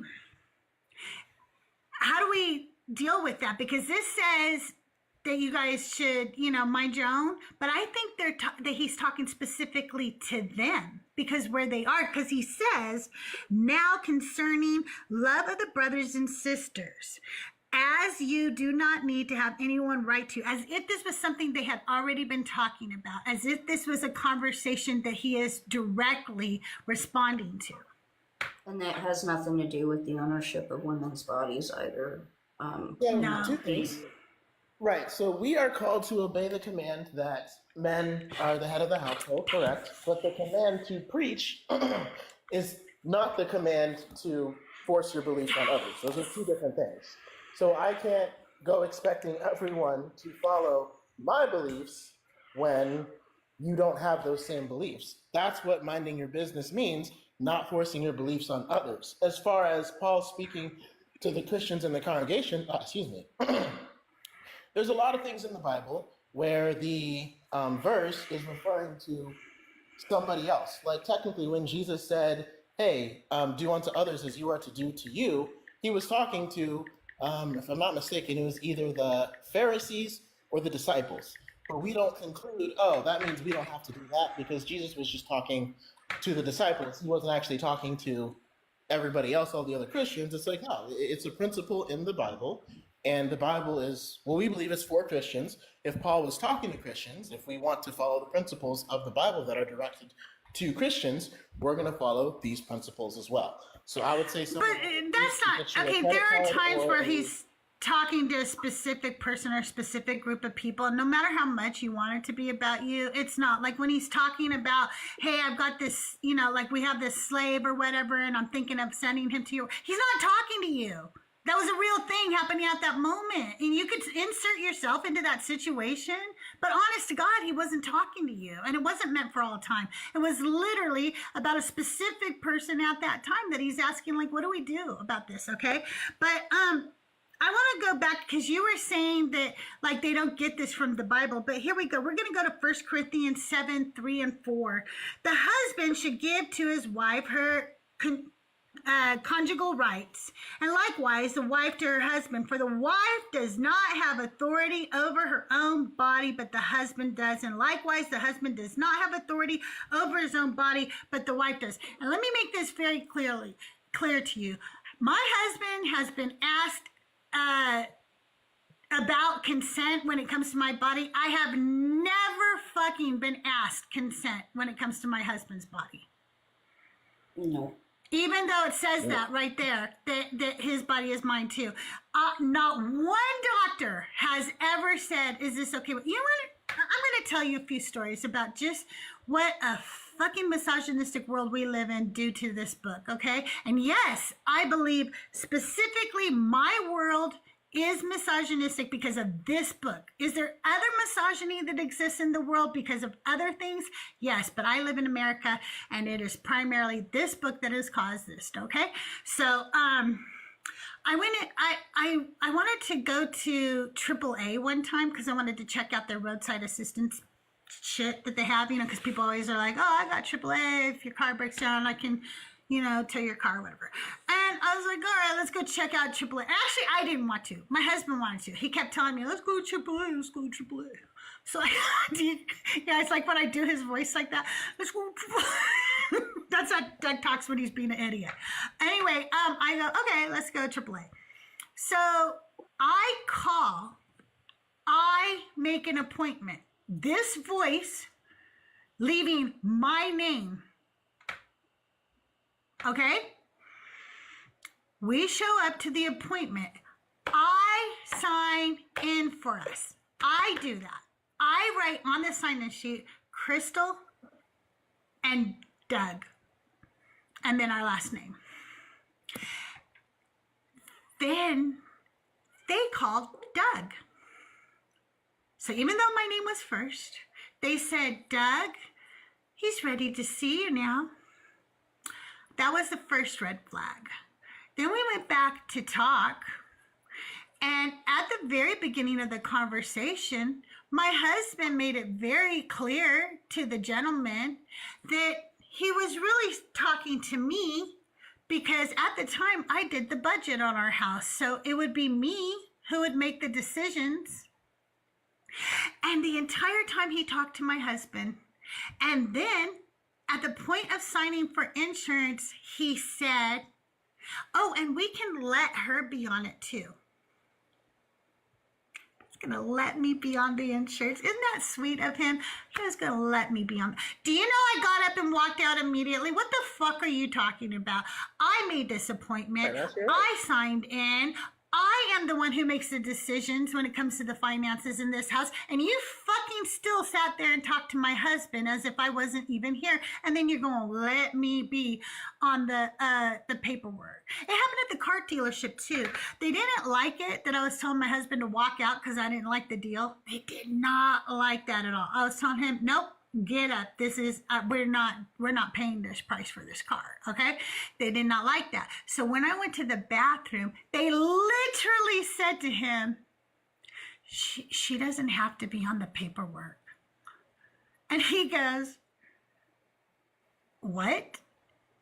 Are you trying to like cut my wife out of this deal? What do you think you're doing? And my husband was pissed. He was like, the fuck? Are you serious? Like, it happens every day, all day long. Men disrespect me and treat me like that I am less than them because they grew up in a Christian household where they were taught that men are the head of women. Nick, go ahead. You wanted to say something. Well, I'm just really curious because I hear this a lot out of Christian men that we're head of household, we're head of woman. And I'm wondering exactly what that means to these men because as far as I know, your typical household, the woman who does all the cooking and cleaning, laundry, she's the one who balances the checkbook, she's the one who plays chauffeur, she plays doctor, she takes kids and sick husbands to doctor, she's in charge of all the grocery shopping. Basically, she runs the household. So what is it that men think they are actually the leaders of? It's a curious thing to me. You know, I know some men who say, well, it's our role to protect, but I mean, then you're just kind of making us like quotation mark download in distress. I mean, I'm the protector of my house, and I'm a woman. Like, on top of it, like Nick, what do they mean protect? Who do they think is protecting us when they're at work and shit? What the fuck are you talking protect?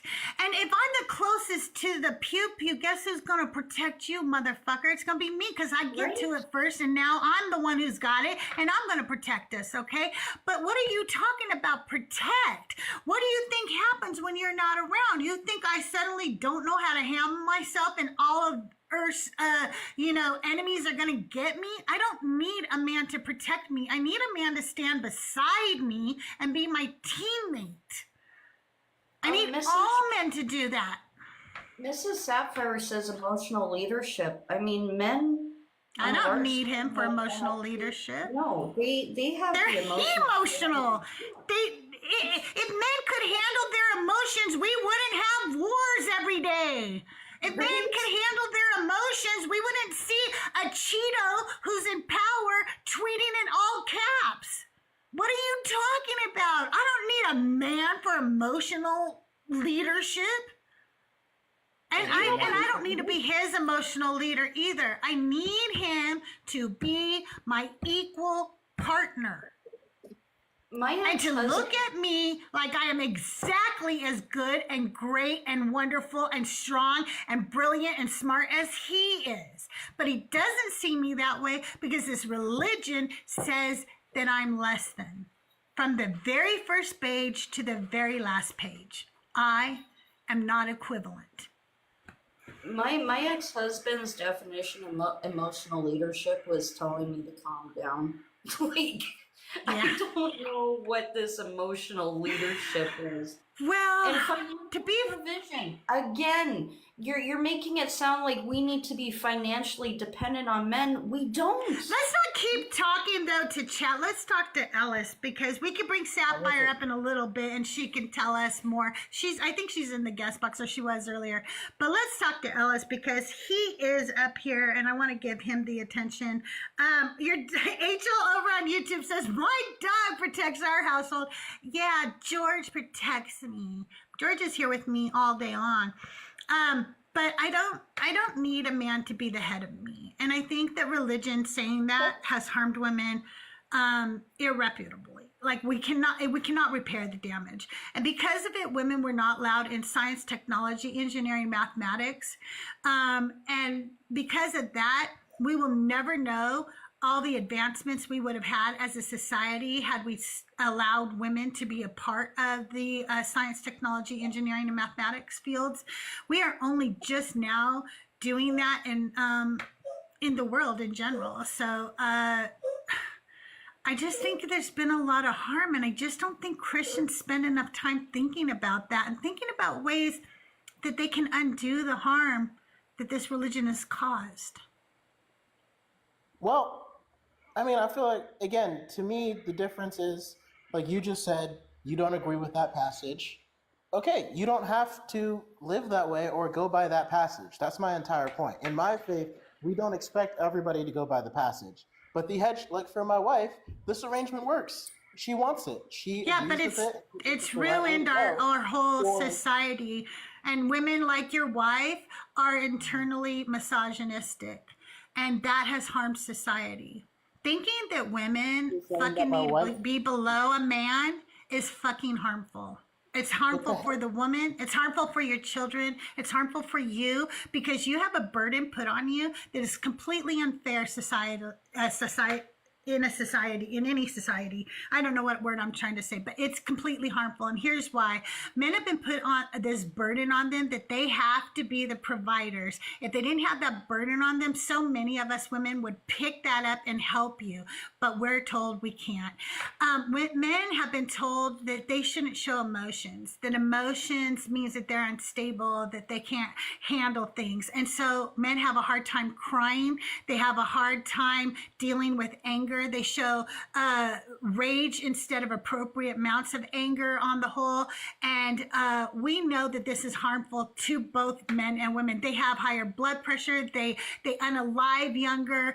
They have very high suicide rates because of the pressures we put on them in this misogynistic, patriarchal society that is based on Abrahamic religions. And I can say that because the Abrahamic religions by far outnumber all people if you put them together. So I'm sorry, but it harms you, it harms your wife, it harms your children, whether you think it does or not. She's happy. I said that too when I was a Christian. I thought I was fucking happy. I thought I was happy being a fucking doormat because I was being told every day that that's what I was supposed to be. And if I was really a good Christian, I'd shut up and be happy being a doormat. It wasn't until I stopped believing that I went, oh my God, I fucking hated that. I am so much smarter than so many men that I have to deal with on a day. Do you know what it's like to be a woman in the workplace and have bosses that are men that are fucking stupid as shit, but the only reason they got that position is because they have a penis? That's literally the only reason. Because they have a penis. Yep. Okay, but again... And I have to ask Ellis, so here's well, wait, Nick, let Ellis respond to me because we haven't let him respond. I want him to respond to me and then you can go. Go ahead, Ellis. Yeah, I mean, when we look at the scripture, it doesn't mean that men have to be the providers. It doesn't mean that it doesn't even mean that women don't get a say. It means that why do you guys do that? Do you think that it has been perpetuated? Ellis, wait, but you're doing something that we just talked to you about. You're saying I don't see that way in my home, therefore do what you want with it. We're telling you that overall, this is the way it's seen, and it has really fucked up the world. And you're not looking at the big picture. You're just going, that's not what it means to me. So you know that people see it this way. You know that men hold women down because of these scriptures. You're aware of that. And I would say that men doing that are wrong. And you're perpetuating it. I just said that they are wrong for doing it. I know, but you're perpetuating it because you're doing it in your household and you're perpetuating that women should be below men. I never said that women should be below men, nor do I believe that that's in your house. You do. You believe you're above your wife in your house. No, I don't believe I'm above my wife. Being the headship arrangement in our faith just means that the man... Head. Where's the head? Right. The top. Yeah, It doesn't mean you're above your wife. I fucking said you're above your wife, and you said, I don't believe I am above my wife. I'm the head. Dude, that's the head. The head is above. But it doesn't mean you're more valuable, or it doesn't mean that you're more important. That's what that's the message it sends. Whether you think it does or not, that's a message you're sending to every girl. Again, when you have let's say you're working in a restaurant, if something happens, people are going to speak to the manager. The manager isn't more important than the staff, but the person that's held responsible for whatever happens is the manager. That's what we mean. That's what I see when I look at this arrangement. The husband is responsible for whatever happens in his family. That's the one that God holds accountable for what goes down. Can you give me just 1 minute? I don't know which one of the Christians in chat decided to report my live for bullying and harassment. But asking the question, what if you're wrong, is not bullying. And if you think you've been bullied because you were asked a question, you are a fucking snowflake. You probably call people who are liberal snowflake, but you are. You are a little fucking snowflake if you can't handle a question that asks you, what if you're wrong? But guess what? I've already appealed it, and it's already gone, because asking a question is not bullying. And TikTok's smarter than you, pumpkin. If you don't like the conversation you're hearing, you can scroll by, you can block me, but you're not going to get rid of me because you make a fake report, okay? All right, now I hope all your fifis are in check down there in chat, okay? Ellis and I are trying to have a conversation. And he's not bullying me, and I'm not bullying him. We're talking, okay? All right. Go ahead, Ellis. I apologize. No worries. I mean, like you said, I'm not asking everybody to follow the Bible, and the fact that it's been, and I would never, like, if I was in my faith, if you were a doctor, or I work at a bank, right? And if a woman came in for a loan, and I asked her, hey, is your husband okay with this loan? I would be removed from my faith because that's not what we agree with. If they found out that I asked her that because of it. But again, you kind of put all Christians together in this one box, and it feels like you want. No, I said that Christianity has done irreputable harm. Christianity has done irreputable harm to our world.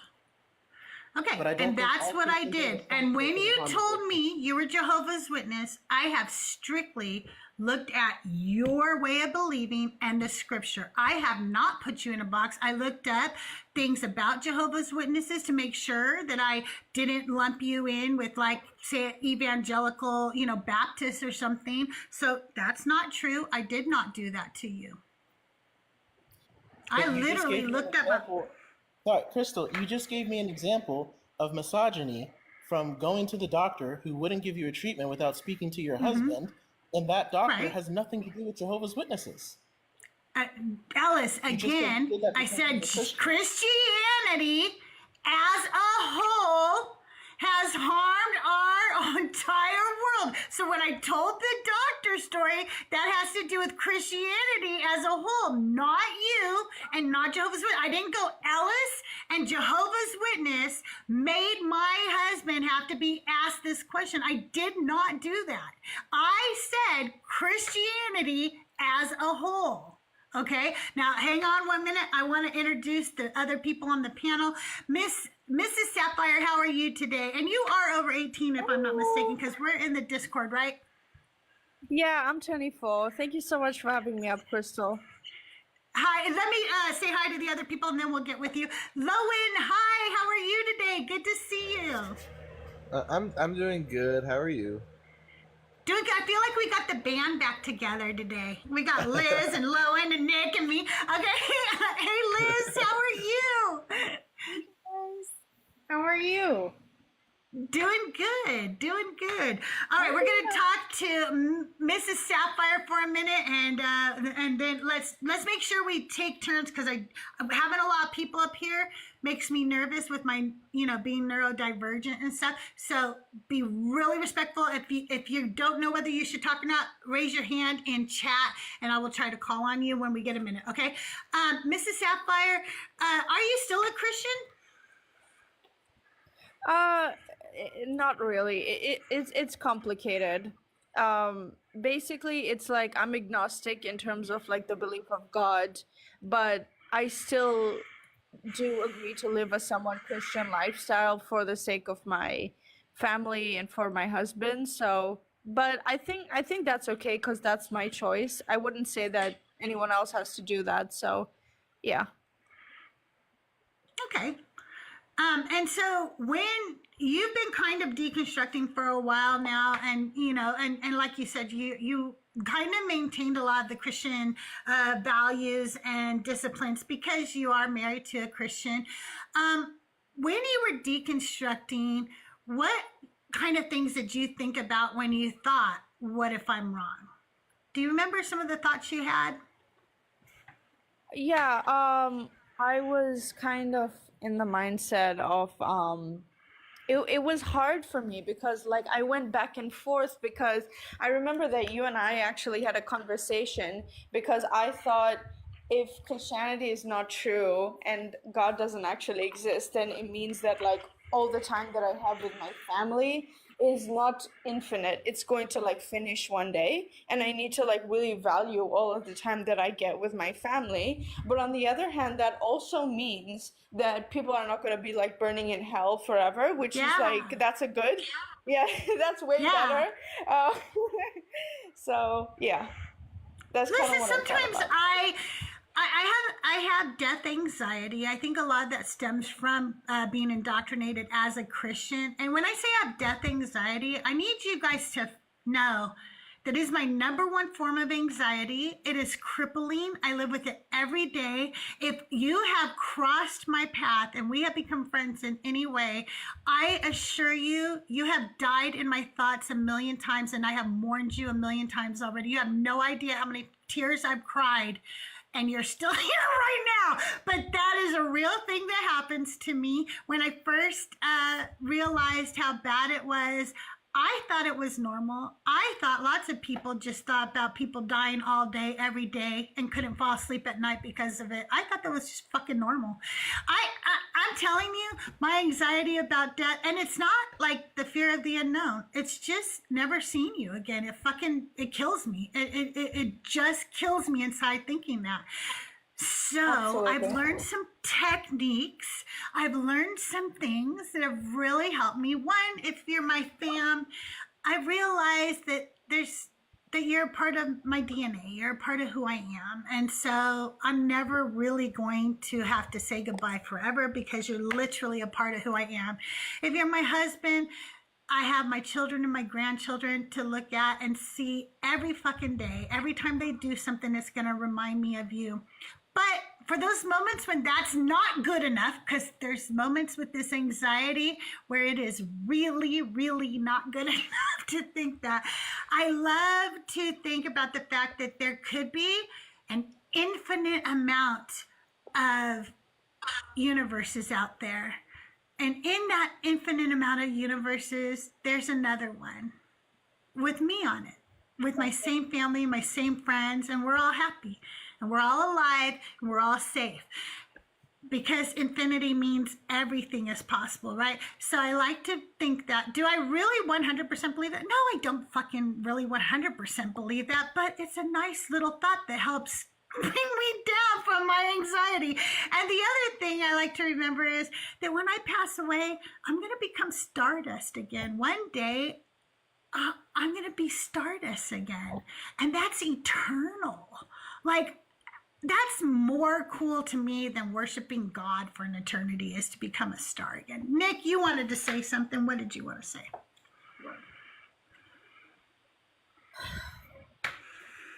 So, I kind of wanted to go back to what Ellis had said, because he made the claim that his wife likes it. And I get really cringy when men say that, and the reason why I say that is because we never get to hear the wife's perspective. It's always men talking on behalf of their wives. Now, my question is, does she actually like it, or is it that it's all she's ever known? Because I only ever knew that. I was only ever raised in that, and that actually opened me up to being abused by my own husband. He was leading by the same examples I saw within the church. So is it that she likes it, or that she was raised to believe it? Because there is a huge difference. Yeah, that's true. I mean, it's not like again, like I didn't say that she likes it. She just agrees with the Yeah, your exact words. No, your exact words. She likes it. She's happy. I said she's okay with it. No, honestly, I promise you, you really honest to God, I would not lie to you. You said she likes it. Well, then that was a mischaracterization of words, because that just sounds weird. Not like how that sounds. Yeah, So, sorry, that's why it sounded weird to us. That didn't sound, that I could understand you take that weird, because that's not.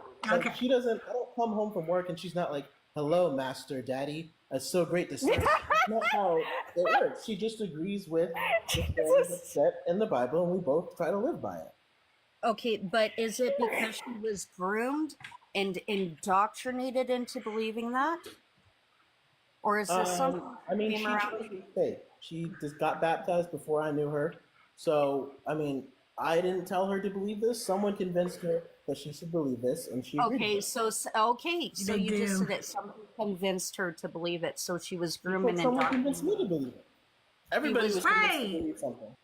Yeah, True. So I was when I was 3. How old was she? How old was she when she became Jehovah's Witness? She got baptized when she was 17. So a child. Did she grow up in the church? Yes. So forever. So she was a child. Since she was a child, she was indoctrinated, and I was too. And let me tell you something. I was indoctrinated, and I didn't believe I was happy. I knew I wasn't happy. And if my husband would be 10 seconds honest with himself, he would know I wasn't happy too. But he couldn't be honest with himself, because that would mean that he would have to admit that all the shitty things he did, fucking harmed me. But you don't think it's, sorry, this is a genuine question too. You don't think it's misogynistic to suggest that because again, I didn't ask her to do this life. This is the life that she chose. I met her because we both chose the same kind of life. You don't think it's misogynistic to suggest my wife is incapable of assessing her own happiness and joy and what she wants out of life? No, I'm saying you shouldn't be speaking for her. You should not right now. I would not speak for Doug right now, okay? I am not going to tell you whether Doug enjoyed being a Christian, whether he enjoys his deconstruction. I'm not going to tell you whether he's having what he likes about work or what he not. I can't answer shit for Doug. Doug is an individual human being with a mind of his own, and I can only think because of what I know after being married to him 30 years, but I'm not going to tell you for sure his opinion about anything, because that opinion changes. He moves, he grows, he becomes different in each moment of time, and it would be very presumptuous of me to ever speak for my husband, not because he's the head of me, but because I don't speak for other people. And she was a child. Mrs. Sapp, she was a child, and I was a child, and I really thought that it was all perfect and healthy and happy. And I'm just saying, do you think that that's how she feels? And that's good. Like, you might be right. We could be completely wrong, right? But you shouldn't speak for her because you don't know for sure and she should speak for herself. She has a voice. Mrs. Sapphire, you wanted to say something. Yeah, so what I wanted to say is basically like, since I started deconstructing of December of last year, I kind of also like examined like the gender roles in my own relationship and like how I wanted them to run. And after like doing a lot of introspection and also like reading some of the experiences of women who have been in these like very, very like hyper patriarchal Christian marriages, like this woman, Tia Levings, maybe you know her. She is, an author who wrote about this because she experienced this in her own marriage. She was married for 14 years and her husband unfortunately became, violent, and she eventually left him and she saved her 4 kids as well. So reading that and watching a lot of her videos, it really made me do like a lot of introspection and things like that, and it kind of made me like change my mind about the way that I viewed certain things in my marriage and about myself as a woman. And I came away with, yes, I still want a very traditional old-fashioned marriage, but now I'm doing it because I genuinely want to and not because I have to do it.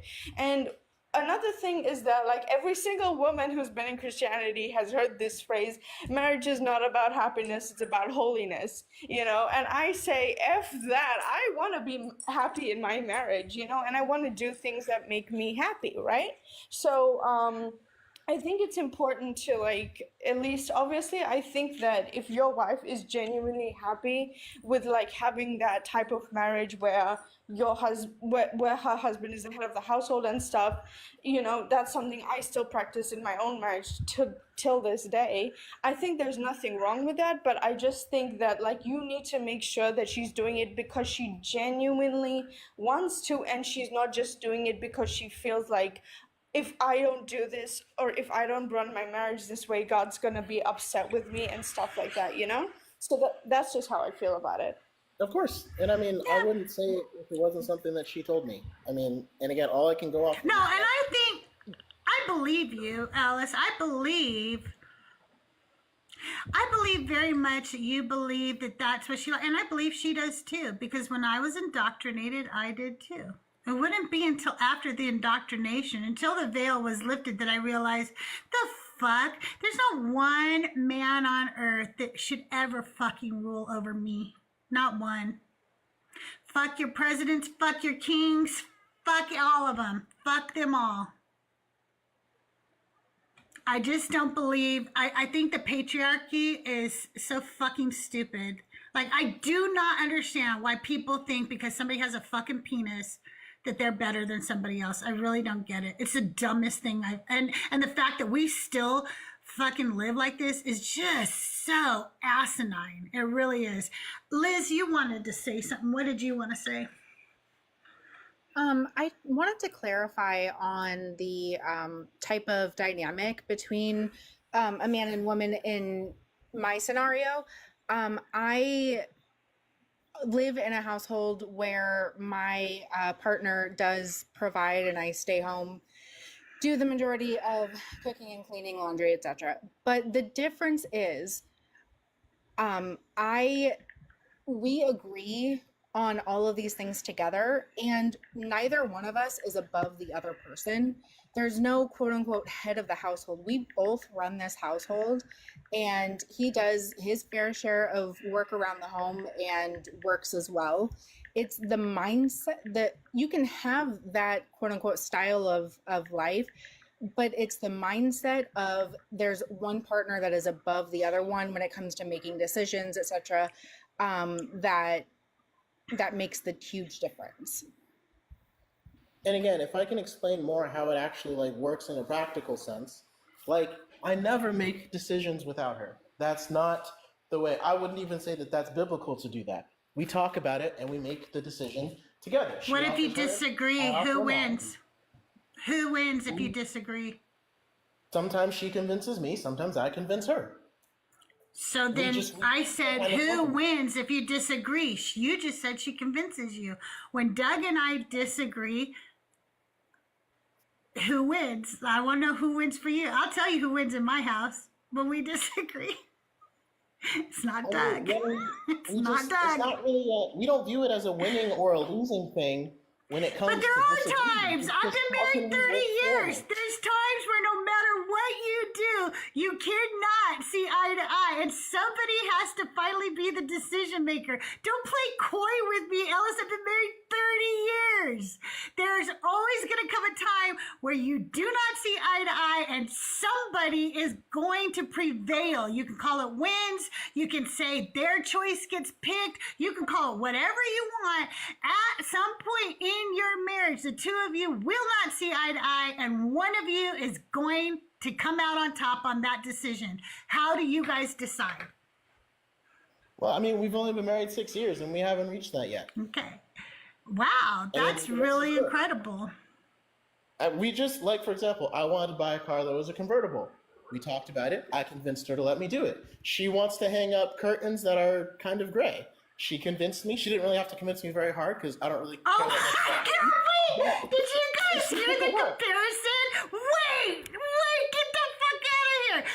Okay, I wanted to buy a convertible, and she wanted to put up curtains that we need in our house. That's a part of our house. What? That didn't sound misogynistic or weird or anything. Are you kidding me? You compared buying a convertible to her actually putting up curtains in the house that you share. What are you talking about? Dude, I'm talking about when you guys go, hey, we have to either repair the roof or get a new water heater, and we don't have money for both, babe. And you both come up with their good points of why it should be the water heater or the roof. Not, I want a convertible and you are going to put much needed drapes in the house that we both share. That's not even equivalent, dude. That just showed your misogyny. You picked a car for you and you picked a household item for her. I bet you buy her vacuums for Christmas and her birthday. That's terrible. That was a terrible analogy. Crystal, she also wanted a hybrid SUV, and that's the one we got. There, you could have brought that one up. See, why didn't you go, I wanted a convertible, and one time she wanted a hybrid. Why didn't you do that? Instead, you did domestic with my wants and then my wife's domestic. That's what you did. And it is very much, whether you know that or not, that was misogyny coming out, whether you know it or not. I want you to sit with it a minute. I want you to listen, Ellis. If you really want to be a better man and a better husband, you should sit and go, why did I just compare my car to her buying drapes for the house? Why would I think that that was an analogous thing when I knew she also bought a car? I could have compared our cars. I wanted her to appear domesticated. I wanted to show her wifely duties. My misogyny came out, and I should sit with that and I should think, wow, that was not really a good analogy. And because of it, I just showed my misogyny. Okay, go ahead, Sapphire. Ask your question. Yeah, Ellis, I wanted to ask you, like, out of curiosity, like, what's the like the setup in your house? Like, do you both work, or is your wife like a stay-at-home wife? No, we both work, and there's been times where I worked and she didn't, and there's been times where she worked and I didn't, or she was making more money, or I was making more money. Oh, that actually surprises me, because I thought Jehovah's Witnesses were like super, like, you know, like very, you know, kind of traditional, like the woman doesn't work or whatever. Like that's my view that I had in my head of them. It's up to each family and what they decide is best. I mean, we don't want kids and we both want to work, so that's what we both do. Okay, that's really good. So like in terms of like the budgeting and stuff like that, do you see it kind of like you are the head of the household, so you like make the decision on the finances, and she, you know, she has to submit to that, or like you make the decisions together? So the way that we do the finances, she doesn't like money. So I draw up a budget and I say, this is what we could really spend based upon what we can afford. I bring it to her, we talk about it. Maybe she's like, hey, maybe we should spend more here or less here. We could save more here. Once we agree, that's the budget. And we usually do that like once a quarter, maybe, something like that. Okay, so it's basically like shared decisions, and she doesn't need your permission to like buy stuff, right? She can just Absolutely use not. her own money and buy stuff. Absolutely. Okay, that's Okay, really good. can I ask a question? Because I don't care about his household. You keep doing that, and you guys both keep doing that. I don't give a fuck about your households, you guys. This is a global fucking problem, not your household problem. I'm talking about what Christianity has done to the world. Liz, can you get us back on topic? I was going to continue on that one, but I can. Don't you dare! No, I'm just kidding. I don't care what they do in their households. Like, cause that's not the big picture, right? So because when I'm hearing the big picture, when I'm reading the scriptures, this Bible says that women are less than men. The fact that you don't do that in your household is just you not following the word. It doesn't tell me that this didn't fucking fuck up the whole world for people who are marginalized, for women, LGBTQIA, for people who are of color, for racism, for slavery. This book fucked up the world, and we're talking about their house budget. What? Get out of here. I'm sorry, Liz. Go on, and then Lowen, it's your turn. No, you're okay. I just, maybe it is a global thing, but I just don't understand how you can say that it brings back that misogyny of saying like I'm the head of the household when literally you're not. You are agreeing on things. So why do you think that because you have a penis, I assume, say you're head of the household? But anyway, if we go back to the doctor thing as well, Crystal had mentioned an experience that she had, and I know she's familiar with my experience as well. I had cancer. And I had I was married at the time, and I wasn't allowed to get a hysterectomy until it became to the point where it was going to go way too far. And I was making the decision between having to go through chemotherapy or getting a hysterectomy. My husband at the time and I knew that we didn't want kids. So we went into that appointment every 6 months or whatever saying, we don't want kids. We want the hysterectomy, but she continued to ask him over and over again. And the gross part is, even though he agreed, my insurance is so misogynistic that they said, we don't care. You've never had kids before. So you have to wait until you get to stage whatever before we will allow you to have a full hysterectomy. But you could go through chemotherapy now to keep those organs just in case you changed your mind and you wanted a baby. Do you know too that when a man goes in to go get a vasectomy, they don't ask the woman anything. He can go in without her even knowing and get it done and is out of there. I mean, I don't know if anybody else is getting this on their FYP, but there's a man on this app. I cannot remember his name off the top of my head, but he is researching and looking into women's health and how misogynistic it is, and seeing how when we go through some of these procedures, I've had internal biopsies where they take a chunk out of your uterus or vagina, or I've had freezing procedures for it as well. You get absolutely zero pain medication whatsoever, and they quite literally take something up there and get a good 1 inch or whatever size chunk of the inside of your body, and you get zero pain medication, yet they will knock you out for a vasectomy. You know what, as a matter of fact, Liz, I also have had a biopsy of my uterus, and in order to do that, they have to go through your cervix. Okay, because you have to go through the cervix and then take the chunk of the uterus and give it absolutely no pain medication, actually given no time to discuss it. I was just told we're doing this thing. And so, yeah, I was given no pain medication. But I want to tell you a funny story about kidney stones, okay, for just a minute. We were in Florida, and my husband got a kidney stone. And if you've had a kidney stone, by no means am I making fun of kidney stones right now. They're very fucking painful. And I wish that every single person who suffers a kidney stone gets the appropriate health care that they deserve, and that they actually get medication, pain medication, because it is painful as fuck, okay? And my husband, thank God he had me and my daughter-in-law with him, because he had somebody there advocating for him, making sure that he got, you know, the great health care he deserved and stuff. So we were like there going, yeah, like he, you know, he's in a lot of pain, da, da, da. And so,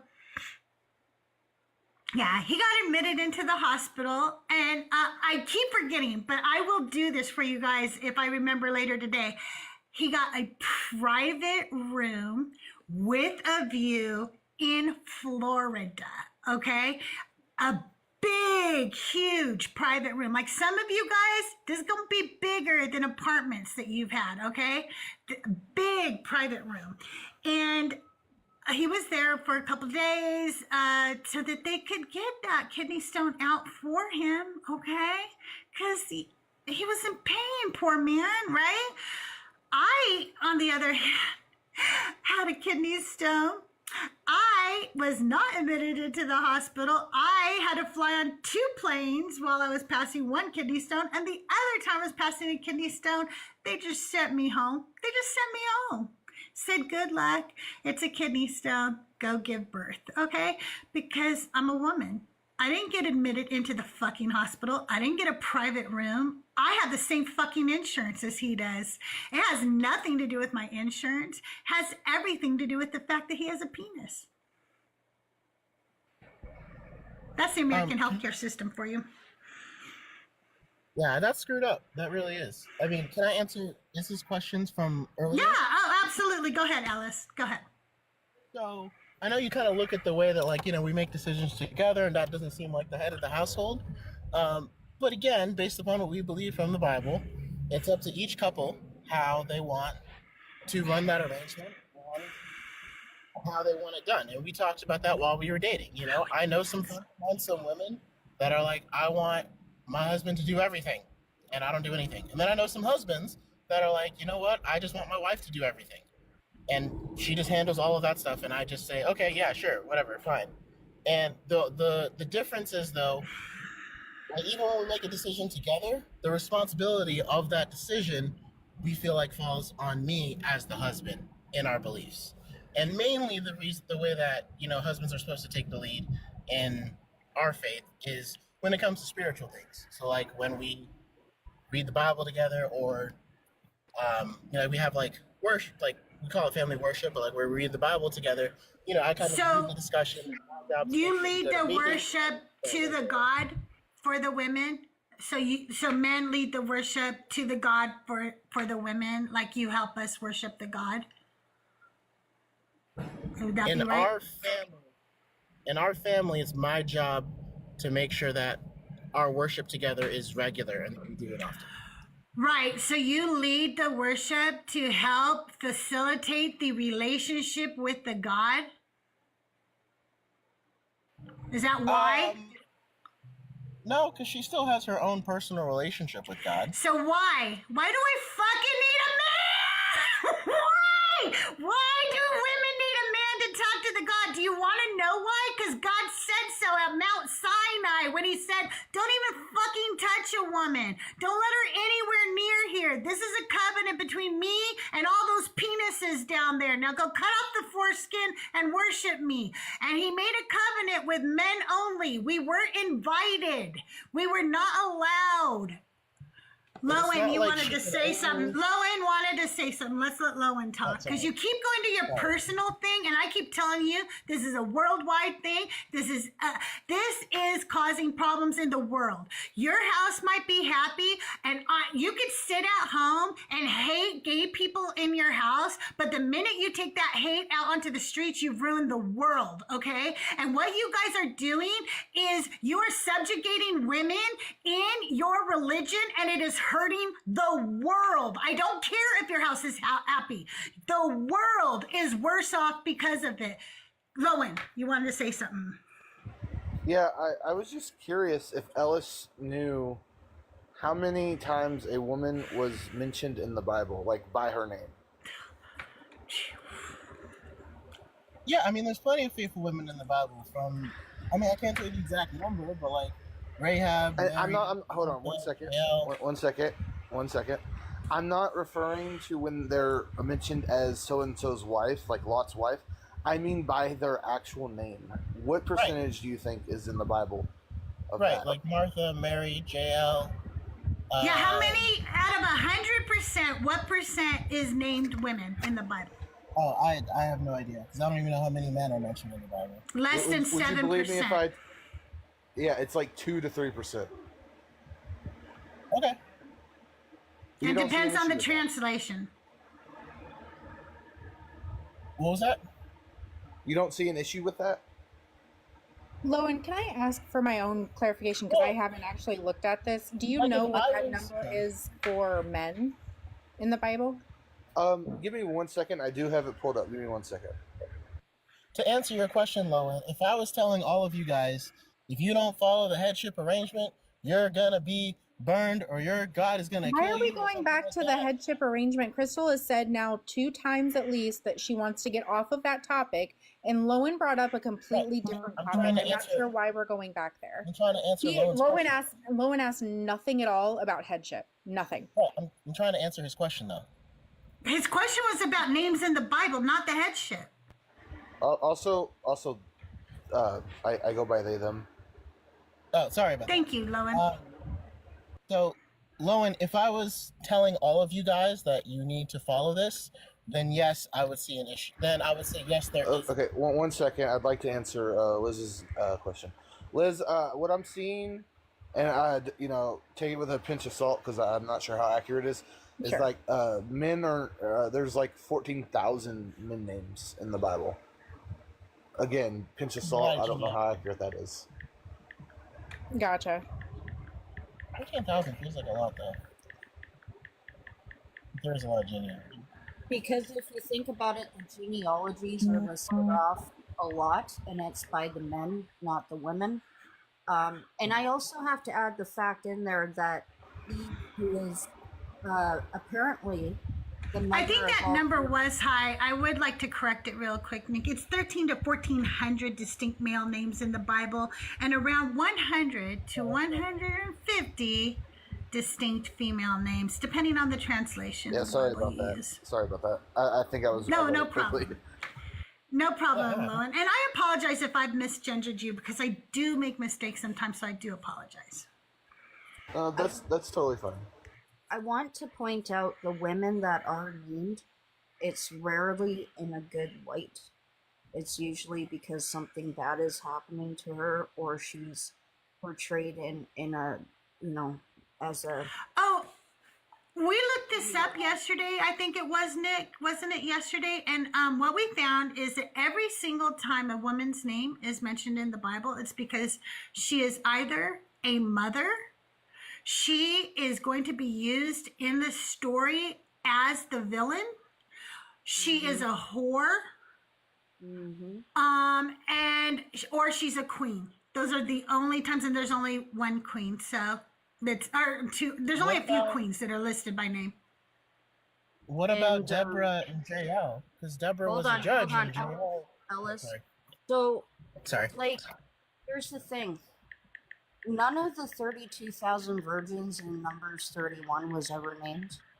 I don't think Jephthah, who sacrificed his daughter, I don't believe the daughter was ever named. There are hundreds of thousands of women within the Bible that don't ever get named unless it's a very specific circumstance. I mean, even Eve herself, who was considered the mother of all creation, they just make her disappear and she doesn't matter anymore, and it just becomes the world of men. Like, you're right. Not... We'll give you Deborah.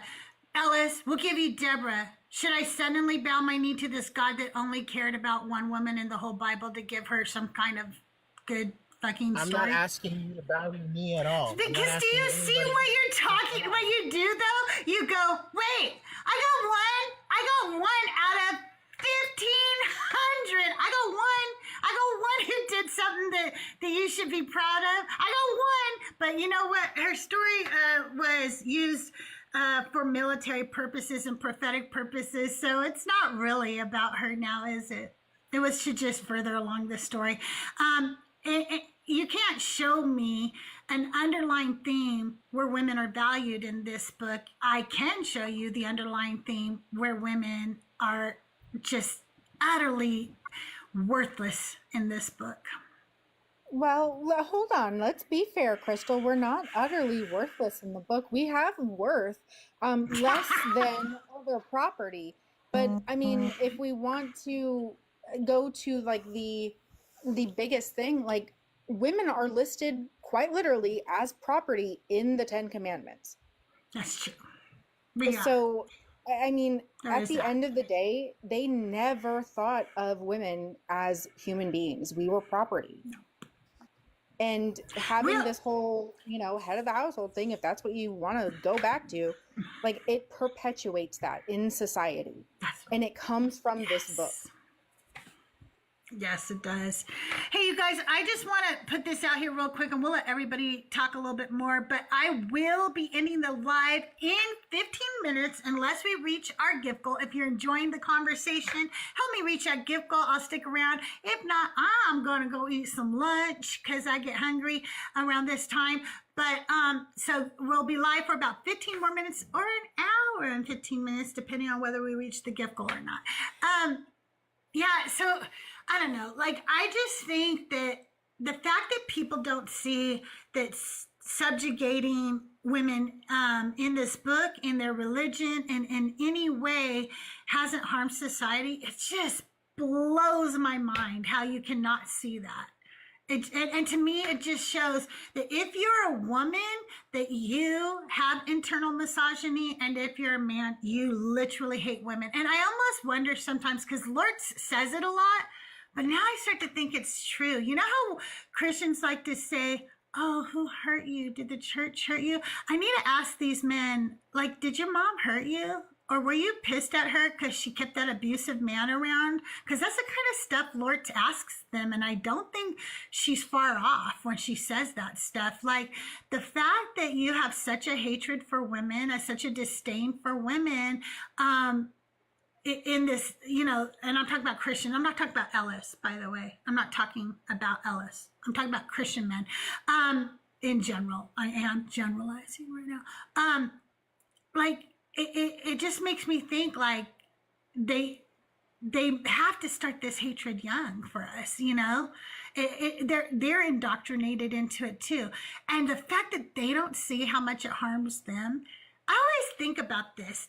Could you imagine if there was none of this bullshit modesty fucking culture and stuff? It's so stupid.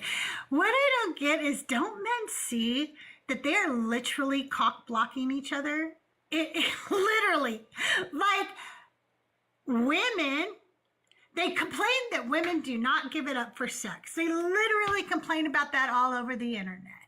Then, if a woman gives it up, they call her a slut and a whore. And then women don't want to give it up because they don't want to be slut shamed, right? And then they complain that women aren't giving it up. You guys are fucking doing this to yourself. You cis straight men out there, you're fucking doing this to yourself. It's a ridiculous circular thing you do. And again, based on the Abrahamic God, that's why you do it. It's weird. It's weird to me. Liz, did you have anything else you want to say? Or Lowen, or Sapphire, or Nick, or Ellis? Oh, Sapphire dropped. Not yet, but if somebody else wants to start, I'm sure I'll have something.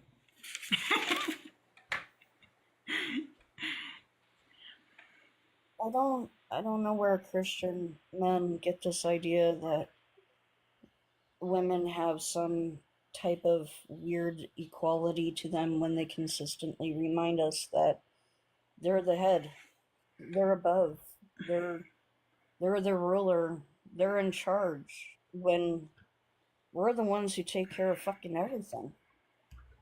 From the house cleaning to the kids, the chauffeuring, we play doctor, we take our kids and men to the doctor, we balance the checkbooks. Like, we're the ones who put in all the work. And again, you know, emotional support. I've never received emotional support from a man before, ever. I've never been protected by men. I've been attacked by men. I've never been protected by men. I've had to protect my damn self my whole life, even against my Christian husband. I mean, I don't understand where you guys get this duty and head of household when women have to do this all for themselves. And I know many Christian households that have both the man and the woman working, but the woman's still in charge of everything to do with the kids in the household. Yes. Oh, that's very common. Very common in the church for women to work a full-time job and then still be required to do all the grocery shopping, to take care of the children. When the nanny or babysitter isn't watching them, it is 100% the woman's duty. She is to clean the house.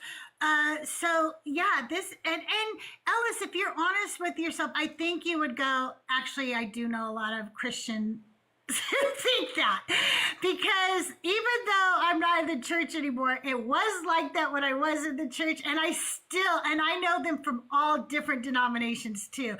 I know Jehovah's Witness, I know Mormons, I know Methodists, I know Baptists, I know Pentecostals who really believe that both parties should work, but the woman should do all the domestic duties, every single one of them. Yep. And Nick, except the man usually takes out the trash and fixes the cars. They usually do like those two things, or gets them fixed. Nick, can I ask you a clarifying question? When you say that your ex-husband had to like protect you, what were they protecting you from? Other men. Other men. That's the only thing I ever need protection from is men. Yep. Okay. I told a lie. If you guys watched the Archbishop of Canterbury the other night, I don't know if you guys were there. And I had my fire lit and I was sitting by the fire. A rat came up and crawled right next to me at the fire, and I screamed so loud in the microphone because I wasn't muted, and I ran into my house. And do you think that I left the fire on? And yes, I did. I deal with rattlesnakes. Doug can deal with the rat. So you had to go out and take care of that. I thought you dropped your phone in the fire, and that was what you were screaming about. That was so funny. I was like looking at my phone at the time. I'm like, oh my God, is she okay? Oh my God. I am so afraid of rodents. Like, that is my fear for sure. Like, I cannot deal with rodents. And then my husband said, I was really shocked that you went out there like in the dark and stuff. And I was like, well, I go out here sometimes, even though I know, because we live in an orchard, so it's very common to have rats in an orchard. So they're not in my house, okay? They're just outside because I live in the middle of an orchard. So I know they exist out there, right? But what the hell, why are you crawling up on my fire pit, right near the fire, right next to my arm? What are you doing? Just like, I got... I don't do bugs or rodents. I got kind of a funny story. It's a reverse protection thing. So, there is this guy who had a lot of beef with my second ex-husband, so my son's father, right? And we were coming out of the dollar store, and he was in the parking lot waiting for us, and he was trying to start a fisticuffs with my husband, right? And I actually ended up standing in between them, making myself really big and going, what? Because at the end of the day, I was protecting my husband because I knew he was useless to me in prison. Like, this idea that men protect us is wild. It's wild. I think I've always been head of household. I'm just realizing it now. Shit. Yep. Again, I think how everybody decides to run their household is up to them, and you just do whatever works for your household. If whatever you want to do that works for your household, you are free to.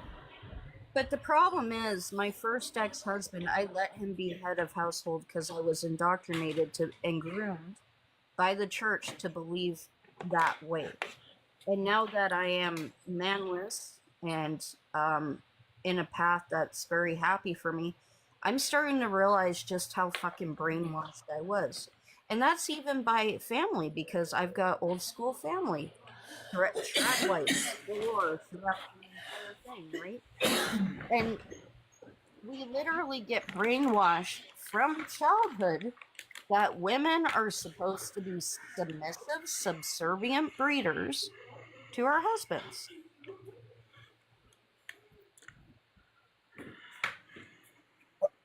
Even the breeders part, like I don't know. Like I said, I wasn't. Maybe it's a different faith, but like I've never heard that all a woman is supposed to do is just breed. Like most of the people, We are supposed to, as per the Bible, be submissive wives and multiply for our husbands. I wouldn't. I mean, again, probably different faith.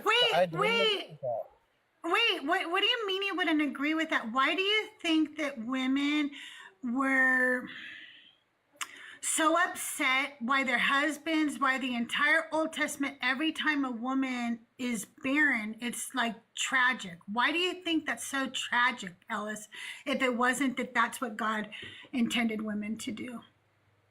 Well, back then, having kids was really important. No, Ellis, it's not just back then. It was because it was important to God, and it was what we were supposed to do. That is why almost every story of a woman in the Bible, except you brought one up, Deborah, and I looked it up. She's like the only one, okay? If you were not a mother, you were a whore, or you were you were the villain in the story. You were a mother or a whore. You should see how the Bible talks about widows. It's wild what the Bible says about widows. Like, holy shit. Even said protection. There's actually no punishment for raping a widow, by the way. There's absolutely no punishment for raping a widow. You can do and you know it's actually that kind of goes along with it is gross. Like if a woman, her husband dies, then she doesn't get to find a new love or anything. Not that there was love in the first place, but she has to continue on the lineage with her husband's brother. Yeah. Ew. I told Doug is having babies. I told Doug, I said, I've met your brothers, and if we were biblical times, I would unalive myself first. Like, no, thank you. Lowen, you wanted to say something. Go ahead. I see your hand raised. We're going to be closing up in a minute, so I want to give everybody a chance to give their final thoughts. Go ahead. I just wanted to say, also sort of a slight trigger warning, but isn't it outlined somewhere in the Bible, correct me if I'm wrong, that if a woman is raped and she doesn't scream, it's not considered rape? She doesn't scream loud enough. She can scream, but if it's not loud enough. If nobody else hears it. That's insane. Because they won't take her word that it happened. If he says, no, I didn't do it, and nobody else heard it, or nobody, quote unquote, reliable, aka another man, then it didn't happen. Let me see something real quick. I'm going to show you guys something. Well, you guys could talk amongst yourself while I do this. 1 Corinthians 14:33. As in all the congregations of the saints, women should remain silent in the churches. They are not allowed to speak, but must be in submission, as the law says. If they want to inquire about something, they should ask their own husbands at home, for it is disgraceful for a woman to speak in the church. Even when it comes down, Ellis, to even speaking in the church, it brings up that word again, submission. We are supposed... Oh, go ahead. I'm sorry. Is this my internet or yours? No, my internet. I don't know if it's my internet that's getting or it's.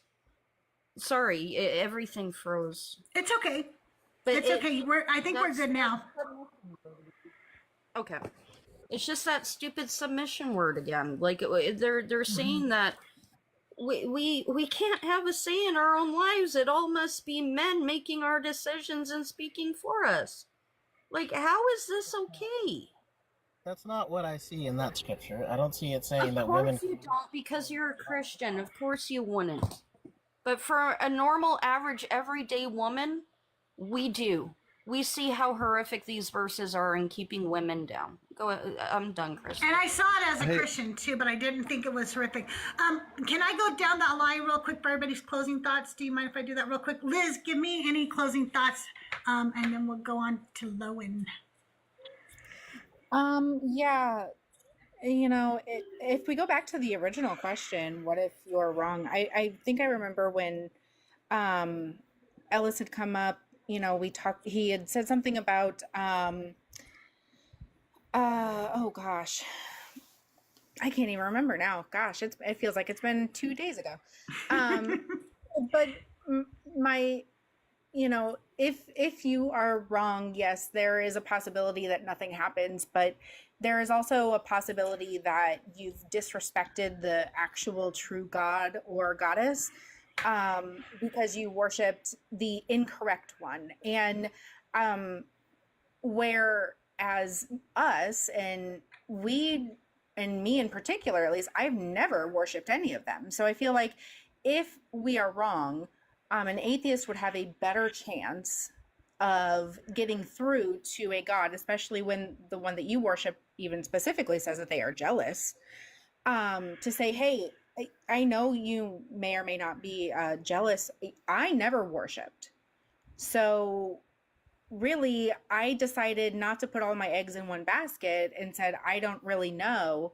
And to me, that is a better chance than saying, yeah, sorry, I guess I screwed up. I put all my eggs in the wrong basket. I see that now. Will you forgive me? Like you're asking a different question then when it comes to it at the end of the day. And so I don't think that we are in the same boat. I think there are very different and distinct boats if that is what ends up happening in the end. That's true. That's a really good way to look at it. Lowen, what are your final thoughts? And by the way, you guys, I do have somebody in the guest box. Let me tell you guys real quick. Let me say this real quick. I have Epimelius. You are in the guest box. If you're a Christian over the age of 18, let me know in the chat. If you guys want to stay and bring him up, just help me reach my gift goal. I'll stay for 1 more hour. We'll talk to Epimelius if he wants to come up. Otherwise, I'll be shutting down the live after we have our final thoughts. Lowen, go ahead and give us your final thoughts. I don't really have final thoughts. I did have another question for Ellis, but I know we're wrapping it up. So you can go ahead and ask. It's okay. Go ahead, and then he can ask and give his final thought, answer and give his final thoughts. Yeah.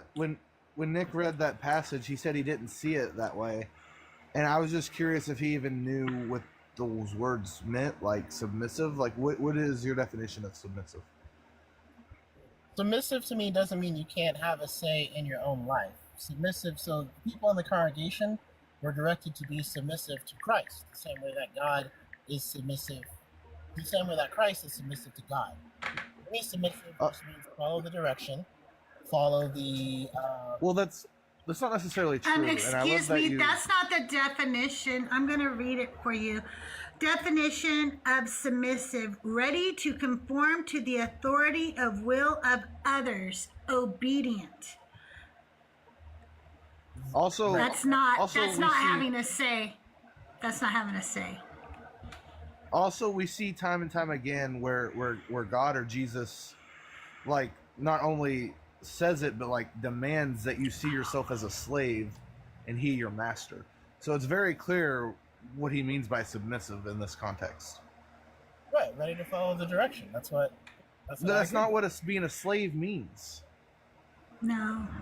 Being a slave isn't just simply following directions. It's being owned as property. Being a slave is forced into service. God's not forcing anyone. He's saying, why would he want you to act like a slave if he's not forcing you? Why would he condemn others for not believing in him if it's not forced? Why was Christianity spread by the sword if it wasn't forced? Because people took things the wrong way. The same people think. I mean, people take things the wrong way. How is it being taken the wrong way if it's in the book? Because people thought that they should spread it by sword, even though the Bible said they will learn war anymore and to be peaceable with all men. Jesus literally says he came with the sword. What are you saying? Sword between the households, but he didn't say. Okay, wait. Okay, listen. If you guys want the conversation to keep going, we need to hit the gift goal. If not, I'm gonna go ahead and shut it down. We can talk more though. I will be live. Today's Friday. I will be live Sunday or Monday about the same time for Conversations with CrystalJae. So you can follow me and we can talk more. And Lowen can come up and you guys can discuss it. Or if Lowen goes live again, because we miss his lives, you can always join him. But Ellis, what are your final thoughts? Just kind of in response to what Issa said, like, yeah, I could kind of understand that, but I feel like if you don't believe or you believe wrong, you're in the same boat, because you have no idea whether the God that's actually true is one that requires you to not worship other gods or to worship him anyway. There's no way to know unless you say that God is real. That's just a random chance. So to me, when I look at overall, if I'm like, I like my life, I like what, I don't know, just what the fruits that have come from me living in the way that I have and the benefits that I have, then I really have nothing to lose. So that's why I said if I was wrong, I would still live the same way. Okay, Nick, your final thoughts. Actually, I'm going to make it really simple. The definition of submission is the action or fact of accepting or yielding to a superior force or to the will or authority of another person. So no matter how you want to swing this, your own personal view of what submission means to you, it means something very different. And it is putting a man as a superior force over a woman, saying that a woman is basically nothing. That men will always rule over her, which there literally is no reason for it at all. There's never been a reason for a man to rule over a woman. And It looks like Lowen wants to stick around. He's helping me reach my gift goal. Thanks for making it rain, Lowen. I appreciate you. I'm going to say something, and then I'm going to let you have the floor, okay, Lowen? I really appreciate it. Okay, I just want to talk about something, because I think Lowen brought up about the grape in the Bible, what it says when it happens to a woman. And I want to point out something to you, because I really hate that this does not get pointed out enough. So I'm hoping as I share it with you guys, when you're out there talking, I'll start hearing you bring this up a little bit more, okay? We're going to go to Deuteronomy 22, and we're going to start at verse 25 on this one, and I'm reading from the NRSVUE. But if in the open country a man meets a young woman who is betrothed, and the man seizes her and lies with her, then only the man who lay with her shall unalive. But you shall do nothing to the young woman. She has committed no offense punishable by death. For this case is like that of a man attacking and murdering his neighbor. If a man meets a virgin who is not betrothed seizes her and lies with her, and they are discovered, the man who lay with her shall give the young woman's father 50 shekels of silver, and she shall become his wife, because he has violated her. He may not divorce her all his days. Okay, but now I want to go to 22:18. We were just reading 22, and we read from 25 through 29. But I want to go back to Exodus 22:18. It says, you shall not permit a sorceress to live. In order to convict a woman of sorcery, a man just had to say this woman's a witch. If you say that a woman's a witch, she is. There's no defense. So if a man raped a woman and he didn't want to pay the 50 shekels and he didn't want to marry the woman, all he had to do, and all they did do, was often just say she was a witch. And then they unalived her. I just wanted you guys to know that. Because I don't think we talk about that enough. We talk about how maybe she didn't scream loud enough. We talk about that. But do you realize they made a loophole in the law to silence her? Lowen, I am sorry. Did Ellis leave? Yeah, I think he ran. Yeah. No, because this whole time he was like, he would not like, words are hard right now. He wouldn't defend the Bible. Okay. Like he would talk about the Bible, but he wouldn't defend it. I was trying to get him to like actually dive into the Bible, and he just wouldn't take it. Like no, he wouldn't kept going to take his household. Yes, that was bugging the shit out of me. Epimelius is a friendly, I think. So we're not going to get to cook Epimelius either. But Lowen, you can have the floor for a while. Thank you for the gifts. That really fucking sucks that he left. I'm like, what are you? He didn't want to hear it from you. He didn't want to know the truth. Yeah. Well, I don't really. I'm not good at just like talking blindly. I gotta have like, yeah, I understand that. I understand that.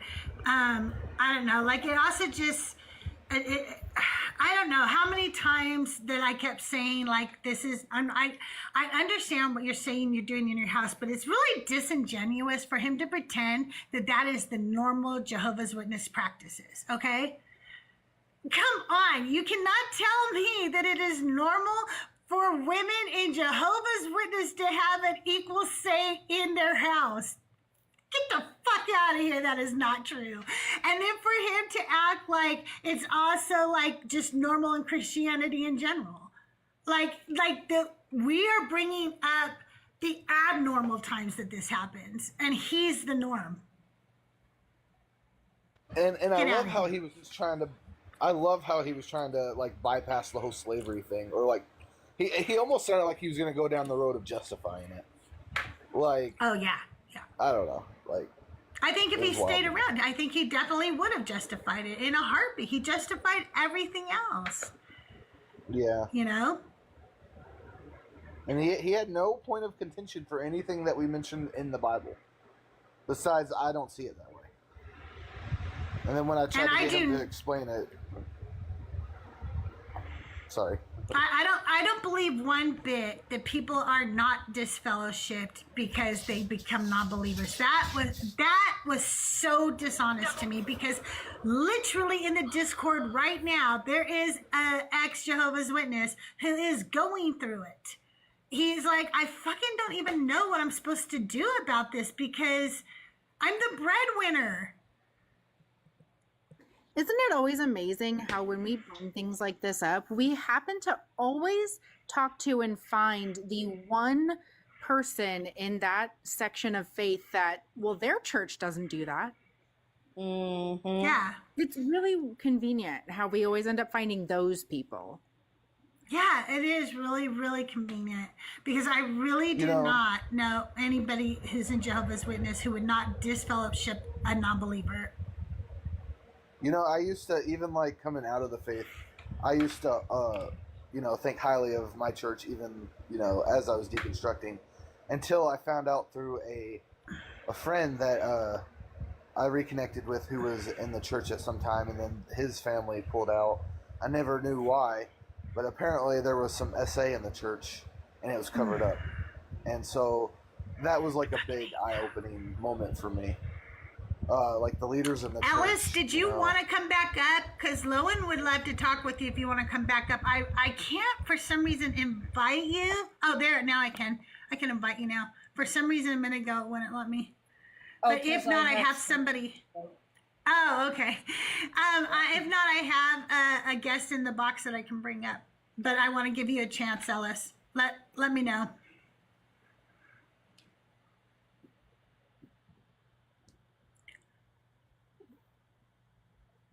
But yeah, as I was saying, like, I used to think like my church was the one special church too, even after I deconstructed. Because I will say, my church, it had its flaws, but there was some moments where I was like, okay, at least it's not doing this, this, and this. But now, my eyes open to the SA, like, is really sickening. And it's still a shock to me, like, today. I didn't mean to request, I'm sorry. Oh, that's okay. Good to see you, billionaire. Yes, sir. Look. No, I don't know. I'm not at home and I can't speak out loud. Okay, that's fine. But just so you guys, you're both welcome to come back. I'm pretty sure it's Monday. I'm doing the conversations again. I think I have a Decon Q&A on Sunday. But either way, I'll be live on Sunday. But I think the conversations will begin again on Monday. And you're both welcome to come back and talk with each other. Or like I said, if Lowen goes live, make sure you follow Lowen because he does go, or they do go live. I apologize. They do go live. So make sure you're giving them a follow and follow Nick and Liz because they're both amazing too. Crystal, I just found it's from a law firm, and it's about CSA within the Jehovah's Witness. Yeah. From the UK and Australia to the US and other countries, many survivors who endured CSA under the Jehovah's Witness organization have been speaking up. In one report by the Royal Commission in Australia, they examined allegations of reports of CSA by 1,006 members of the Jehovah's Witness organization. And they said that it's really hard to get the stats, but there are more and more survivors starting to come forward and speak about their experience. So this just goes to show this happens in all corners of Christianity. Oh, yeah, definitely. And then we, of course, have underage marriage in the United States among, what's the other one? There's Mormons.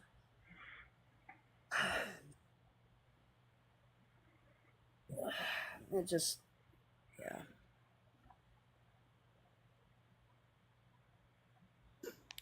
Kind of with the conversation going on in the comments about like the curtains versus the car and stuff, it reminded me of something kind of funny because I'm currently going through a divorce and I moved, got all of my stuff out of the house the other day. And you had mentioned like, I'm sure that you get like a vacuum for her birthday or whatever. Yeah, I bet you. Just know it. Well, my Christmas list every year, because my mom, sets aside a certain amount. And so my Christmas lists were always like stuff for the household, like communal items. Yeah. Whereas his lists were always about what he wanted. So now that I moved everything out, you better freaking believe I took all of those things with me. Every convenience that I had put on my list to make both of our lives easier, they are now with me. Like, but men just don't ever seem to think about that type of stuff. And like, hey, no, this and would women benefit always our do. household. Exactly. I hope this has become a lesson for all you women. Put shit you just want on your list. Don't put your vacuum cleaner, your mop, and your fucking oven on your list. No, that's a fucking household item. That's something we need. My list is going to contain things that I want, just like yours does. And let's say she does put a vacuum on her list. Guys, get her the vacuum, but fucking get her something else that shows you that you listen to her, that you know, like you actually care about the things she's interested in. You know what I'm saying? Like, think about that for a minute, because I'm telling you, the gifts I've been given. You have no idea. But you know, recently, and I'm not just saying this to be mushy, I really did think about this year. I used to get so mad at Doug because he is just the worst gift giver. We have a joke about it. I'm not even kidding you. He is the worst. He gives gifts. He's just the worst at it, okay? Well, he gives them after you get mad that you didn't get one, is what he does. He does that. So there was this one year we were a young married couple, okay? I think like I had just had my second child, okay? And I went out and got Doug something, I don't know what. It was something he either wanted or something sentimental, because that's what I do. Okay. And then I took it to this like mall place, and you could put the gift like in a box, and then they would like stick it in a balloon, and it would be sitting in the middle of the balloon. And I brought it home like almost a week before Valentine's. So he would see it sitting there every day, and he would know on Valentine's he could pop the balloon and get his present or whatever. So you fucking can see every day that I bought you a present, right? And then Valentine's comes, and he pops the present and everything, and I'm like, okay, or whatever. And he goes, oh, you wanted a gift? And I was like, what? Like, why wouldn't I want a gift? It's Valentine's Day and we're married, and, you know, what are you talking about? We've given Valentine's present. What? Yes. And then I bought you one, and it sat here a week. So obviously, I think we're exchanging gifts. What are you talking about?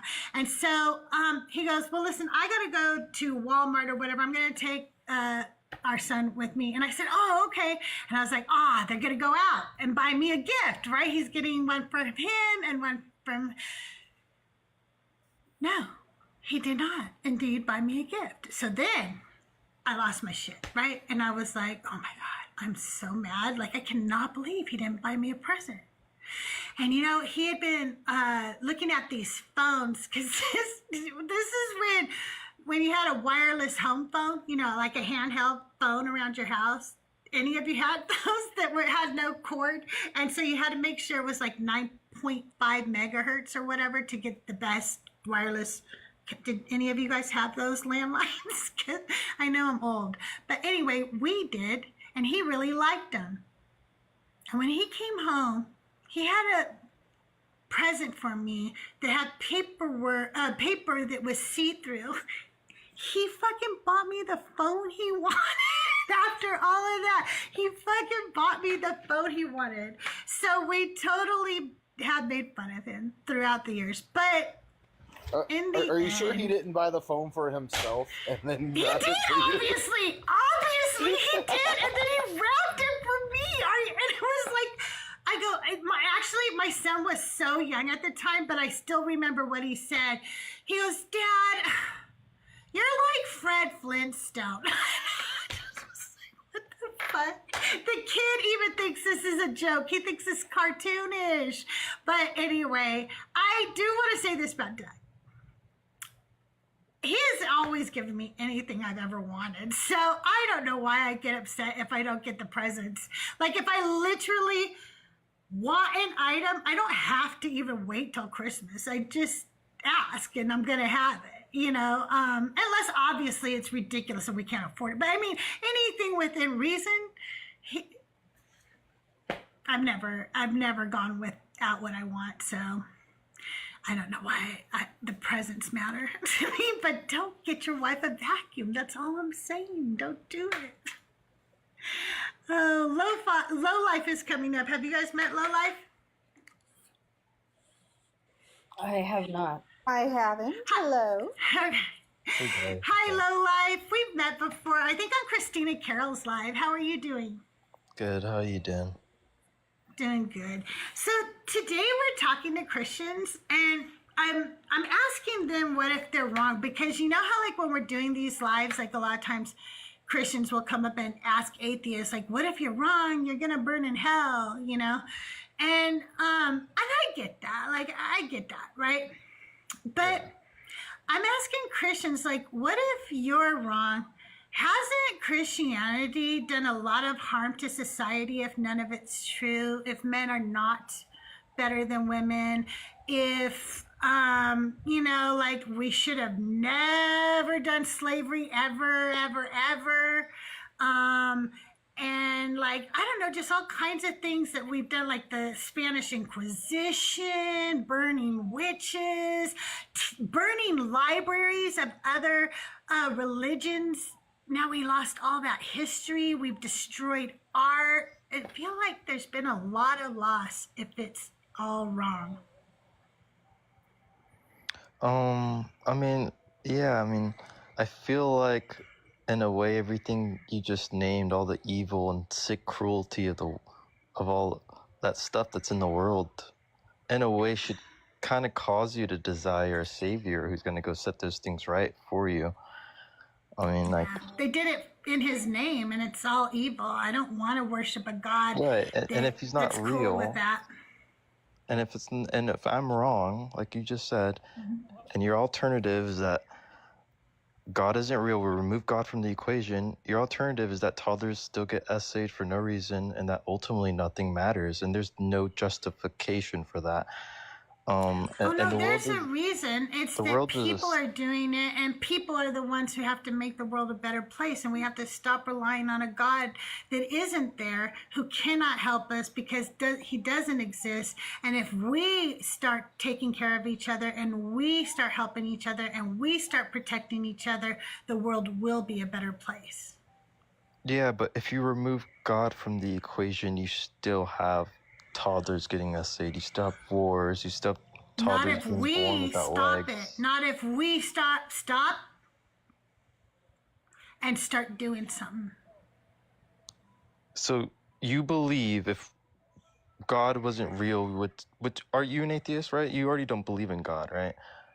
But yes, I'm an atheist. So you believe removing God from the equation, that toddlers getting born without legs is there's no justification for that, right? No, I believe that's a part of nature. I think that mutations happen, and I think that's normal. And I think without God, we would do more scientific research, and we could prevent that from happening more often.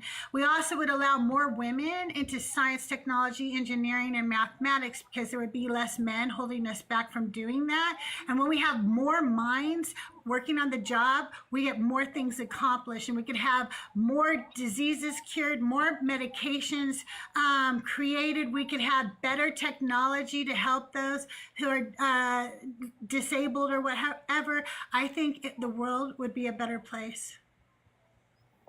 I think the world would be exactly the same, honestly. If I was wrong or right, I think we would still have wars. I still think we would still have people being unalived. I still think there would be no justification for that. But everything that you're naming, all the sick cruelty, should cause you in the end to desire somebody that's going to set that right for you, because ultimately he's not doing anything. He's not doing anything. Well, in if your this worldview, God is real, what are you he's doing? giving us the big middle finger. But under your worldview, I'm on a board of no. directors for a nonprofit organization. I help people. What do? I fucking get off my ass and I help people. And I don't pray, because praying has never done anything. Oh, thank you, Christina. I don't know. You You guys just look said at a me, lot of Christina Carroll messed up Raiders. stuff that happens in your reality. I don't know. You literally named all the sick cruelty out in your reality. Right. But I hear you.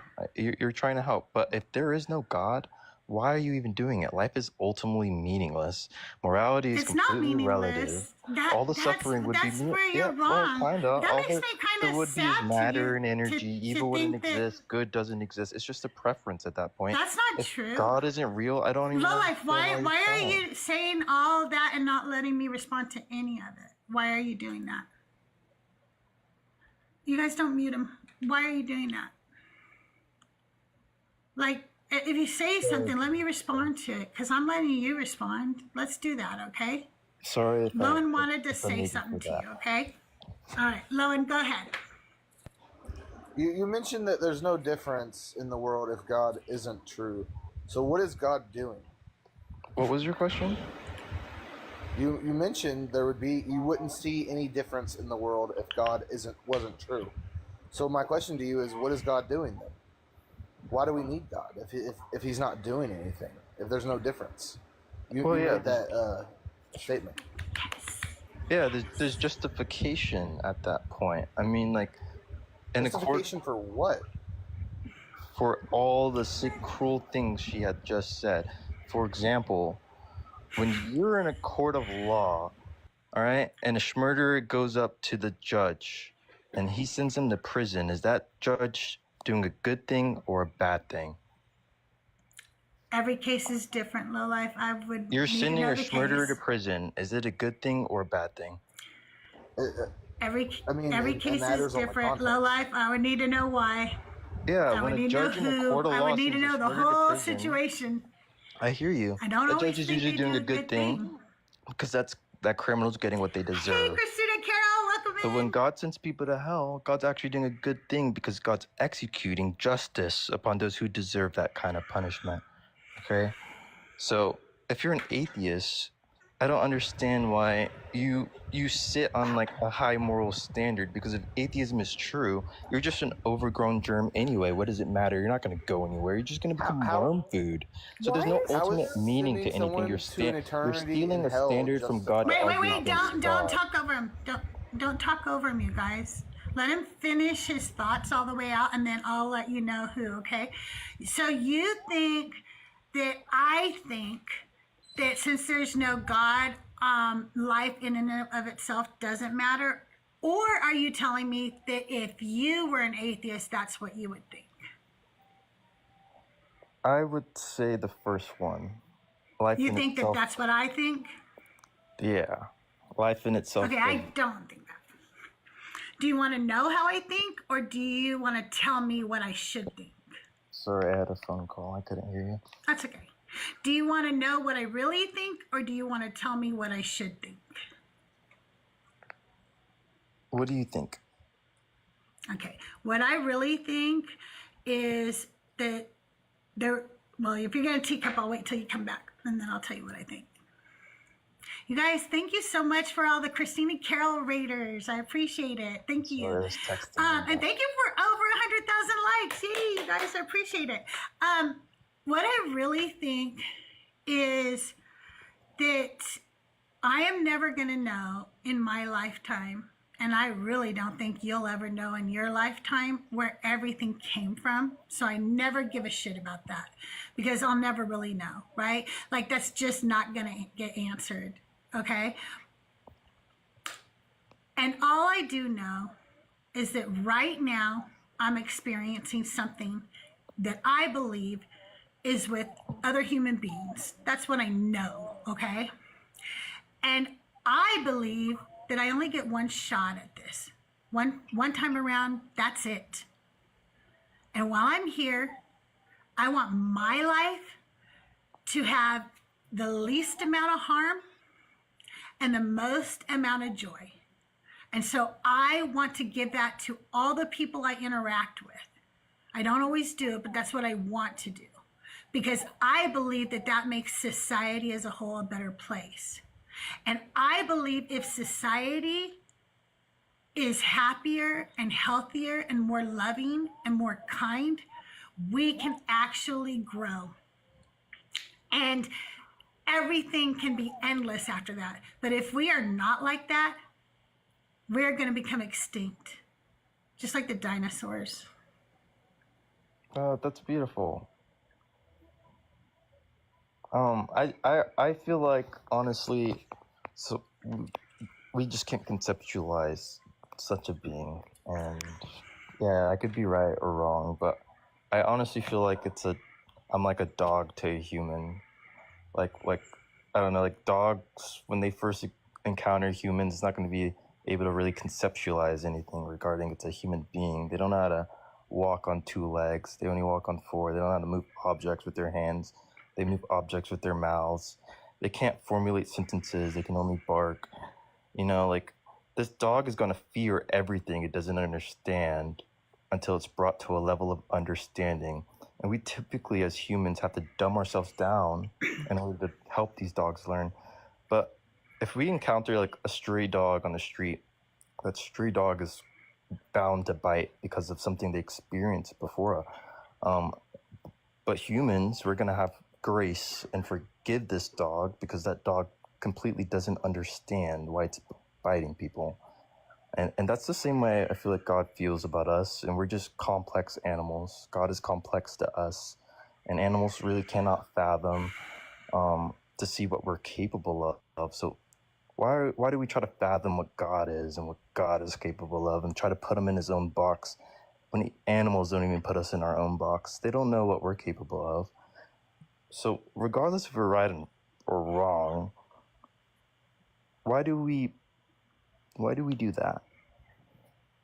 Well, first, I'm not a god to an animal. I'm not a god to them. And I do think animals do try to figure us out, and I think some of them do. Sometimes when you've been with a dog long enough, they will literally grab your hand and walk you to whatever it is that they want or whatever they're trying to tell you. Some dogs even are able to have a certain amount of communication through buttons that are pre-programmed with certain words for their master or human to understand. So to say that they're not trying to understand us is you not trying to understand them, not them not trying to understand you. It's quite reverse, actually. But I'm not a dog.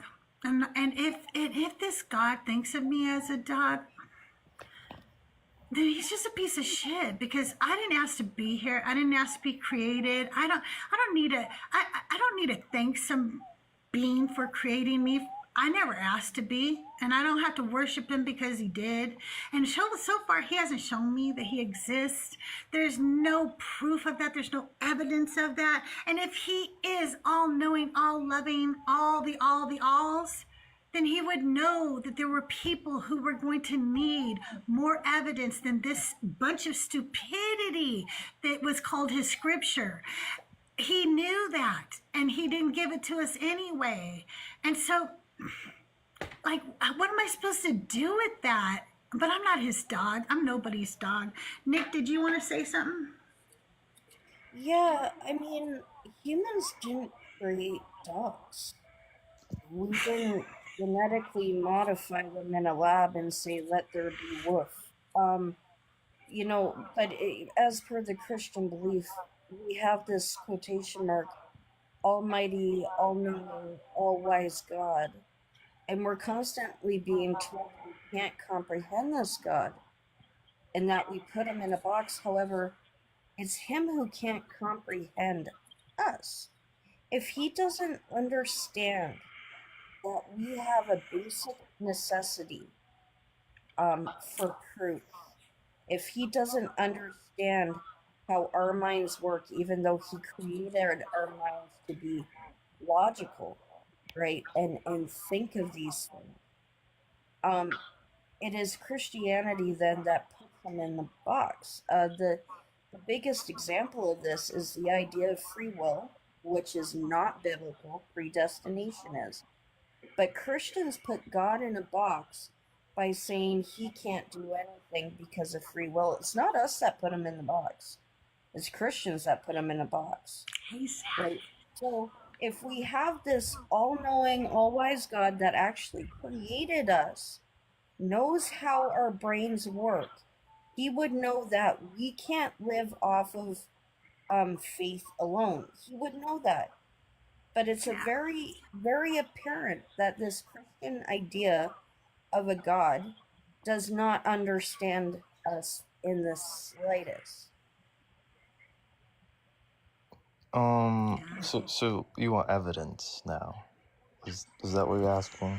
I mean, I don't really think kind that of. anybody can give us evidence, to be honest with you. That's why I don't do that topic, low life, because I think you and I both know that you can't really provide evidence. Even when I was a Christian, I believed in faith. I believed in faith. I believed that that was what was important to my relationship with God. And I didn't care that people wanted evidence, because to me, I had seen the evidence. The way he worked in my life was evidence. But I knew I couldn't give that to somebody else, and I don't think you can either. So it's really not important. There's no way to give me evidence. I would disagree with that, but and then to go back to Nick, we do as humans genetically breed dogs. We do that. No. We didn't create them from scratch. Wolves to dogs. We do No, create hold on. dogs. We did not create a dog from scratch. Okay, but do we not humans create? We breed dogs. We'll give you that one. Let's give him a point, Nick. Nick, just give him a point. Let him feel like he won one. Okay? Because it's not that important. That doesn't change anything. That doesn't change your point, Nick. It doesn't change anything that was said. No. So give him the point. It's just a weird deflection. 0.25 points. Rocky says you only get a quarter of a point. Okay. Sorry. It was not worth a full point. Judges have spoken. So I guess what I'm really saying is, did humans create the first dog, or did God create the first dog? God did. God did. Okay, so humans did not create dogs. That was my point. Whereas we're supposed to believe that God created us. So there is a huge difference in your analogy about the way we interact with dogs and the way we train them, or this and that and the other thing. And when we're talking about an almighty God that actually created the individual, that's what I'm getting at.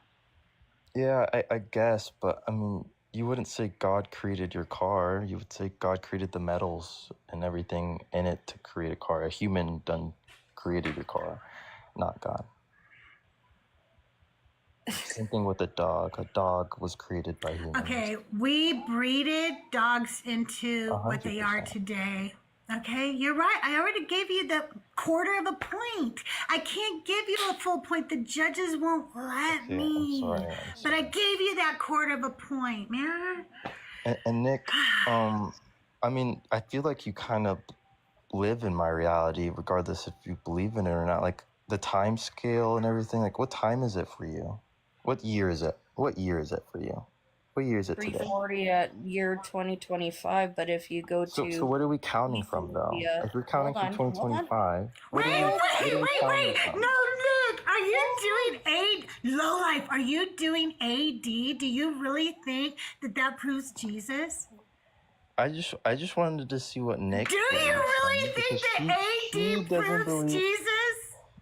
Do you think that it's AD and that proves she Jesus? Lives in my reality. She reads time through my way. You are wild, low She's like, why read my time? You know, that was brought up 500 years after his death by a Christian. So of course that's why it's that, you dumb shit. Stop. Get a better argument. That's a horrible argument. 2025 from what? Right. I know what you're trying to say.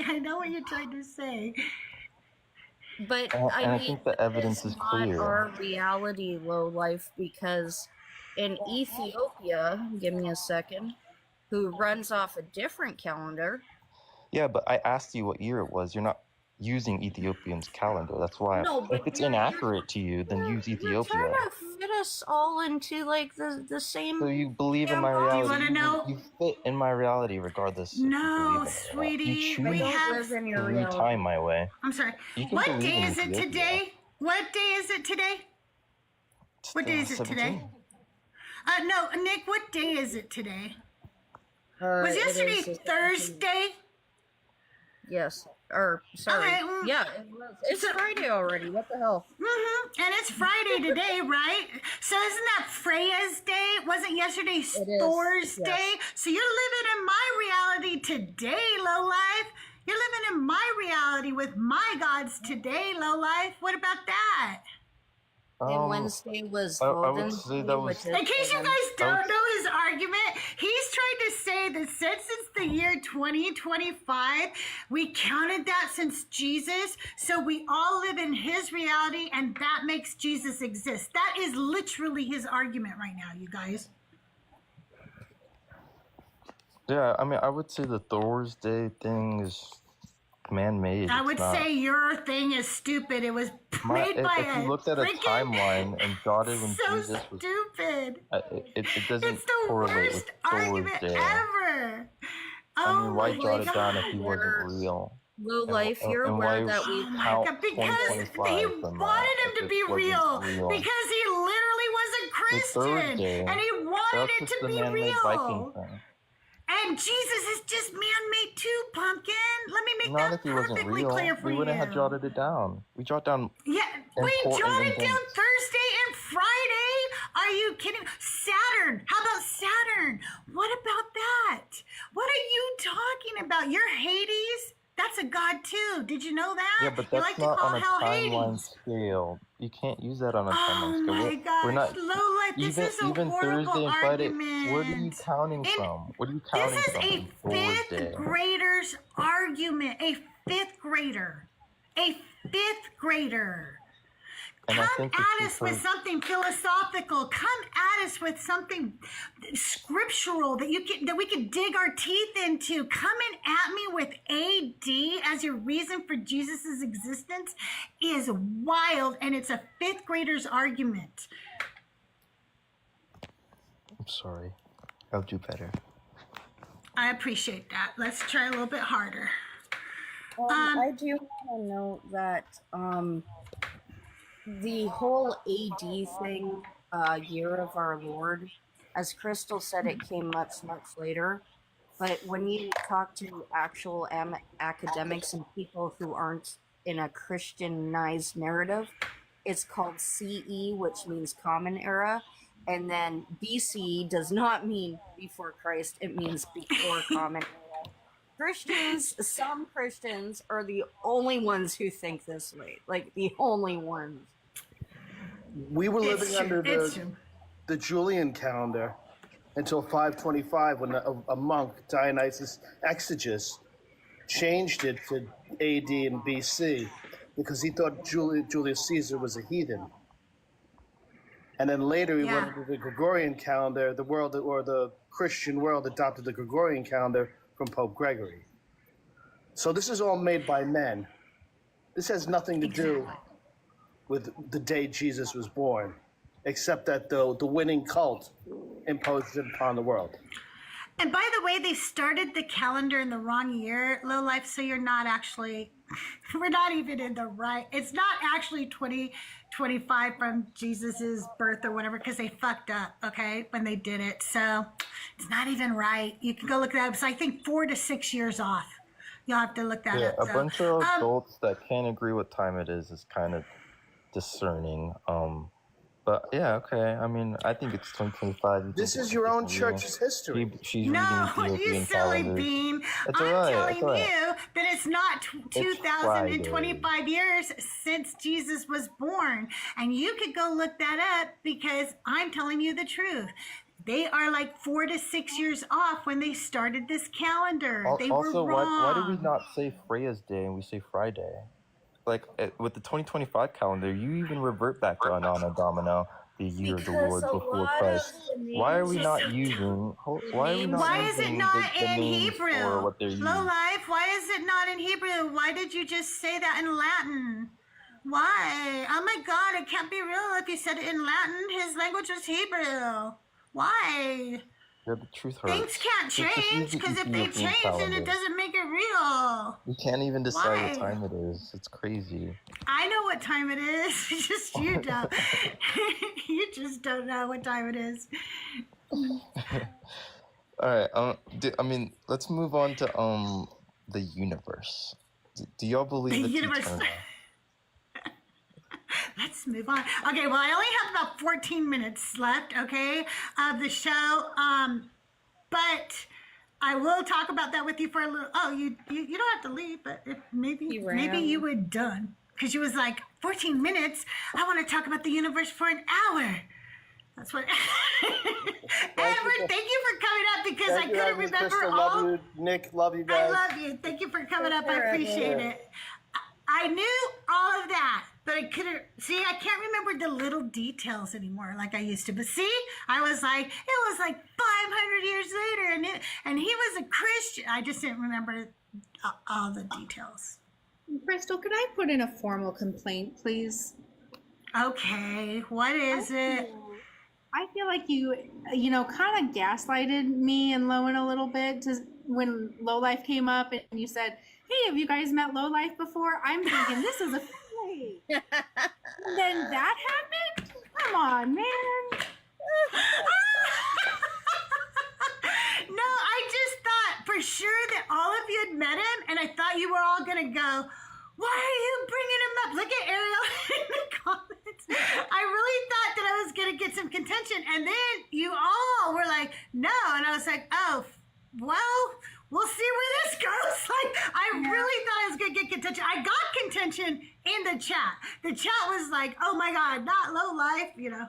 Chat's got my back. I thought we were friends, Crystal, but apparently there's still some things we got to work out. But thanks, chat. Oh, that's hilarious. Oh my God, I'm so sorry. I did not mean to deceive you. What's even funnier is I don't know if Lowlife is still listening, but I go to a Catholic college or uni, and even they know the difference between CE and AD, and even they know that it was like a later concept that just doesn't work in history. So. Okay. Now I have to look up the other fact that I just didn't really tell you because see, I can't remember the details, so I know part of the fact, but I never remember the details of the fact.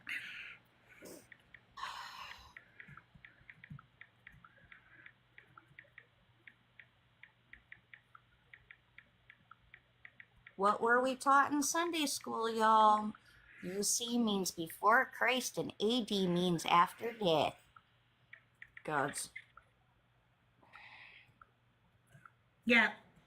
I mean, actually, when I came home and said something like that, my parents would correct me because my parents didn't like me to believe stupid shit. They accept the Bible, but they like if it was like a not factual thing that they taught us at church or whatever, my parents always corrected me. They were like, no, that's not what it means. But it does mean, you're the Lord. And they would tell me that. Yeah. Okay, so our calendar, the Gregorian calendar, is based on the Anno Domini system, which was designed in the 6th century by a monk named Dionysius Exegesis. He tried to count the years from Jesus's birth, but he miscalculated, which is what I fucking said, right? Mainly because of errors in Roman historical records and confusion about when King Herod died. The Gospel of Matthew says Jesus was born before King Herod's death. Most historians place Herod's death about 4 BCE, okay? That means Jesus had to have been born before BCE, probably between 6 and 4 BCE. When Pope Gregory VIII reformed the Julian calendar in 1582 to fix drift in solar year, he didn't change Dionysius' original dating system, so the mistake stayed. So most scholars today place Jesus' birth between 6 and 4 BCE.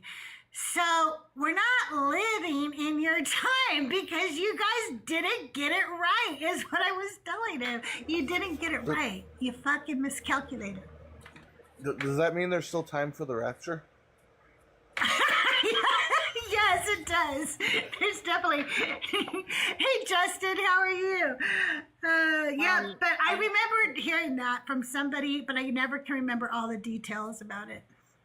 rapture happened, just none of the Christians were worthy, so like only 3 people left. The rest of the people are here. Guys, I'm sure that I have evidence that the rapture did happen. It just only happened in this one neighborhood in my area. Because we went looking for houses the other day and we saw literally 0 people outside. There was somebody, their Jeep had all 4 doors and the trunk open, like they were cleaning it. But there was nobody doing it. There was no people. We saw 0 people the entire time. It was the eeriest, creepiest thing. And the rapture happened. It just was only in that neighborhood. Only in that neighborhood. Yeah, I got to go back and see if there are people there now. Hey, Daniel Green, how are you? That would no, Nick, scare me. my favorite argument. Oh, sorry. Oh, no, I'm done. I was just saying that would scare me. I was going to say my favorite argument is when they're like, AD means after death, and they're like adamant that it means like legitimately, like literally after death. So you're like, okay, so what about the 33 years he was alive? We can't call that before Christ. Yep. It's just... Yeah, that's... Yeah. Is that like WL while living? Christ while living? Hey, Nancy, welcome in. Hey, you guys, can somebody... my battery's about to die. Can somebody see who's live right now so we can see who we can raid? Or is there somebody going live in the next 7 minutes? We can hang out here for 7 minutes. Is Justin going live in 7 minutes? He is, huh? I think he does. We could raid him.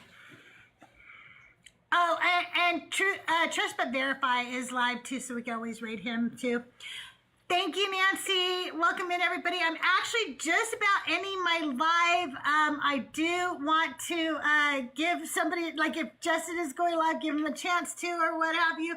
But yeah, we were talking today about what if you're wrong, and we just had Low Life up, and if you've never met him, that's quite a character. That is, it really is. And we had a Jehovah's Witness up today. I didn't really get the angry men up today that I did when I did. See, when I did the one that said the Yahweh and Jesus are my abusive ex, and when I did the one that said the Abrahamic God is not safe for women and children, I got angry Christian men. And I think it's because they're like, you are not about to teach our women the truth. You are not going to fucking do that. I gotta come up the next time that you do that topic. All I get is angry men. They are mad I cannot get them to calm down and just talk to me. And then I get mad and then I cuss them out. And then because I can only take it for so long. I can only take it for so long. It was like you were saying in the last live, they get so angry because you're teaching their women they have another choice. Yes, they don't like that. And they're like, shut up. And they think, and then the women won't come up. And I really believe this when you're doing topics like that, they're afraid that you might say something that will, cause them to fucking wake up, basically, and they think you're a witch. Like, you'll kind of like put a spell over them and do it. Like, they literally think we do witchcraft on them. That's wild to me. I really wish I could. I would if I could. I would make them all stop voting against their own best interest. That's what I would do. Right? I would teach them that their husbands can also use the vacuum cleaner that they bought them for Christmas. Yes, he can. Yes, he can. That's funny. He is capable of making his own damn sandwich. Like, fuck. Or that, there is a part that does exist and you can find it. I promise you it's there. It is there. Yes. And you can stop and ask for directions if your GPS isn't working. I can give you a map if you need it. Just say something. But men never want to ask for directions. No. Okay, now we're just getting into stereotypes, and I'm just playing. I am not a misandrist. I am not. I'm just joking. I don't want hate mail. I always get hate mail, even if I don't want it. But I don't want that specific type of hate mail. I don't really believe these things. If you want to send somebody hate mail, you can send it to me. I'm sure Nick would love some. Yes. Yeah. Go right ahead. Just, leave Crystal alone. I said it, not her. Yeah, when you send me the hate mail, though, just remember I'm going to remind you about your socks you leave all over the damn house. So, I mean, just be aware that when you send me this mail, I'm going to be sending some back. I call it fan mail, though. I don't call it hate mail. I call it fan mail. Okay, so, is Mezzo live? Is Mezzo going live?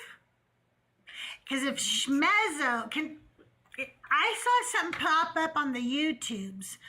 Somebody let me know. Is Schmezzo going live? If so, we can raid Schmezzo. I never raided Schmezzo. He's never gone live after me, but he raids me a lot. I know, but for some reason, Petty, I don't know. Maybe it's just an accident. Maybe they didn't mean to give me a little alert. Maybe.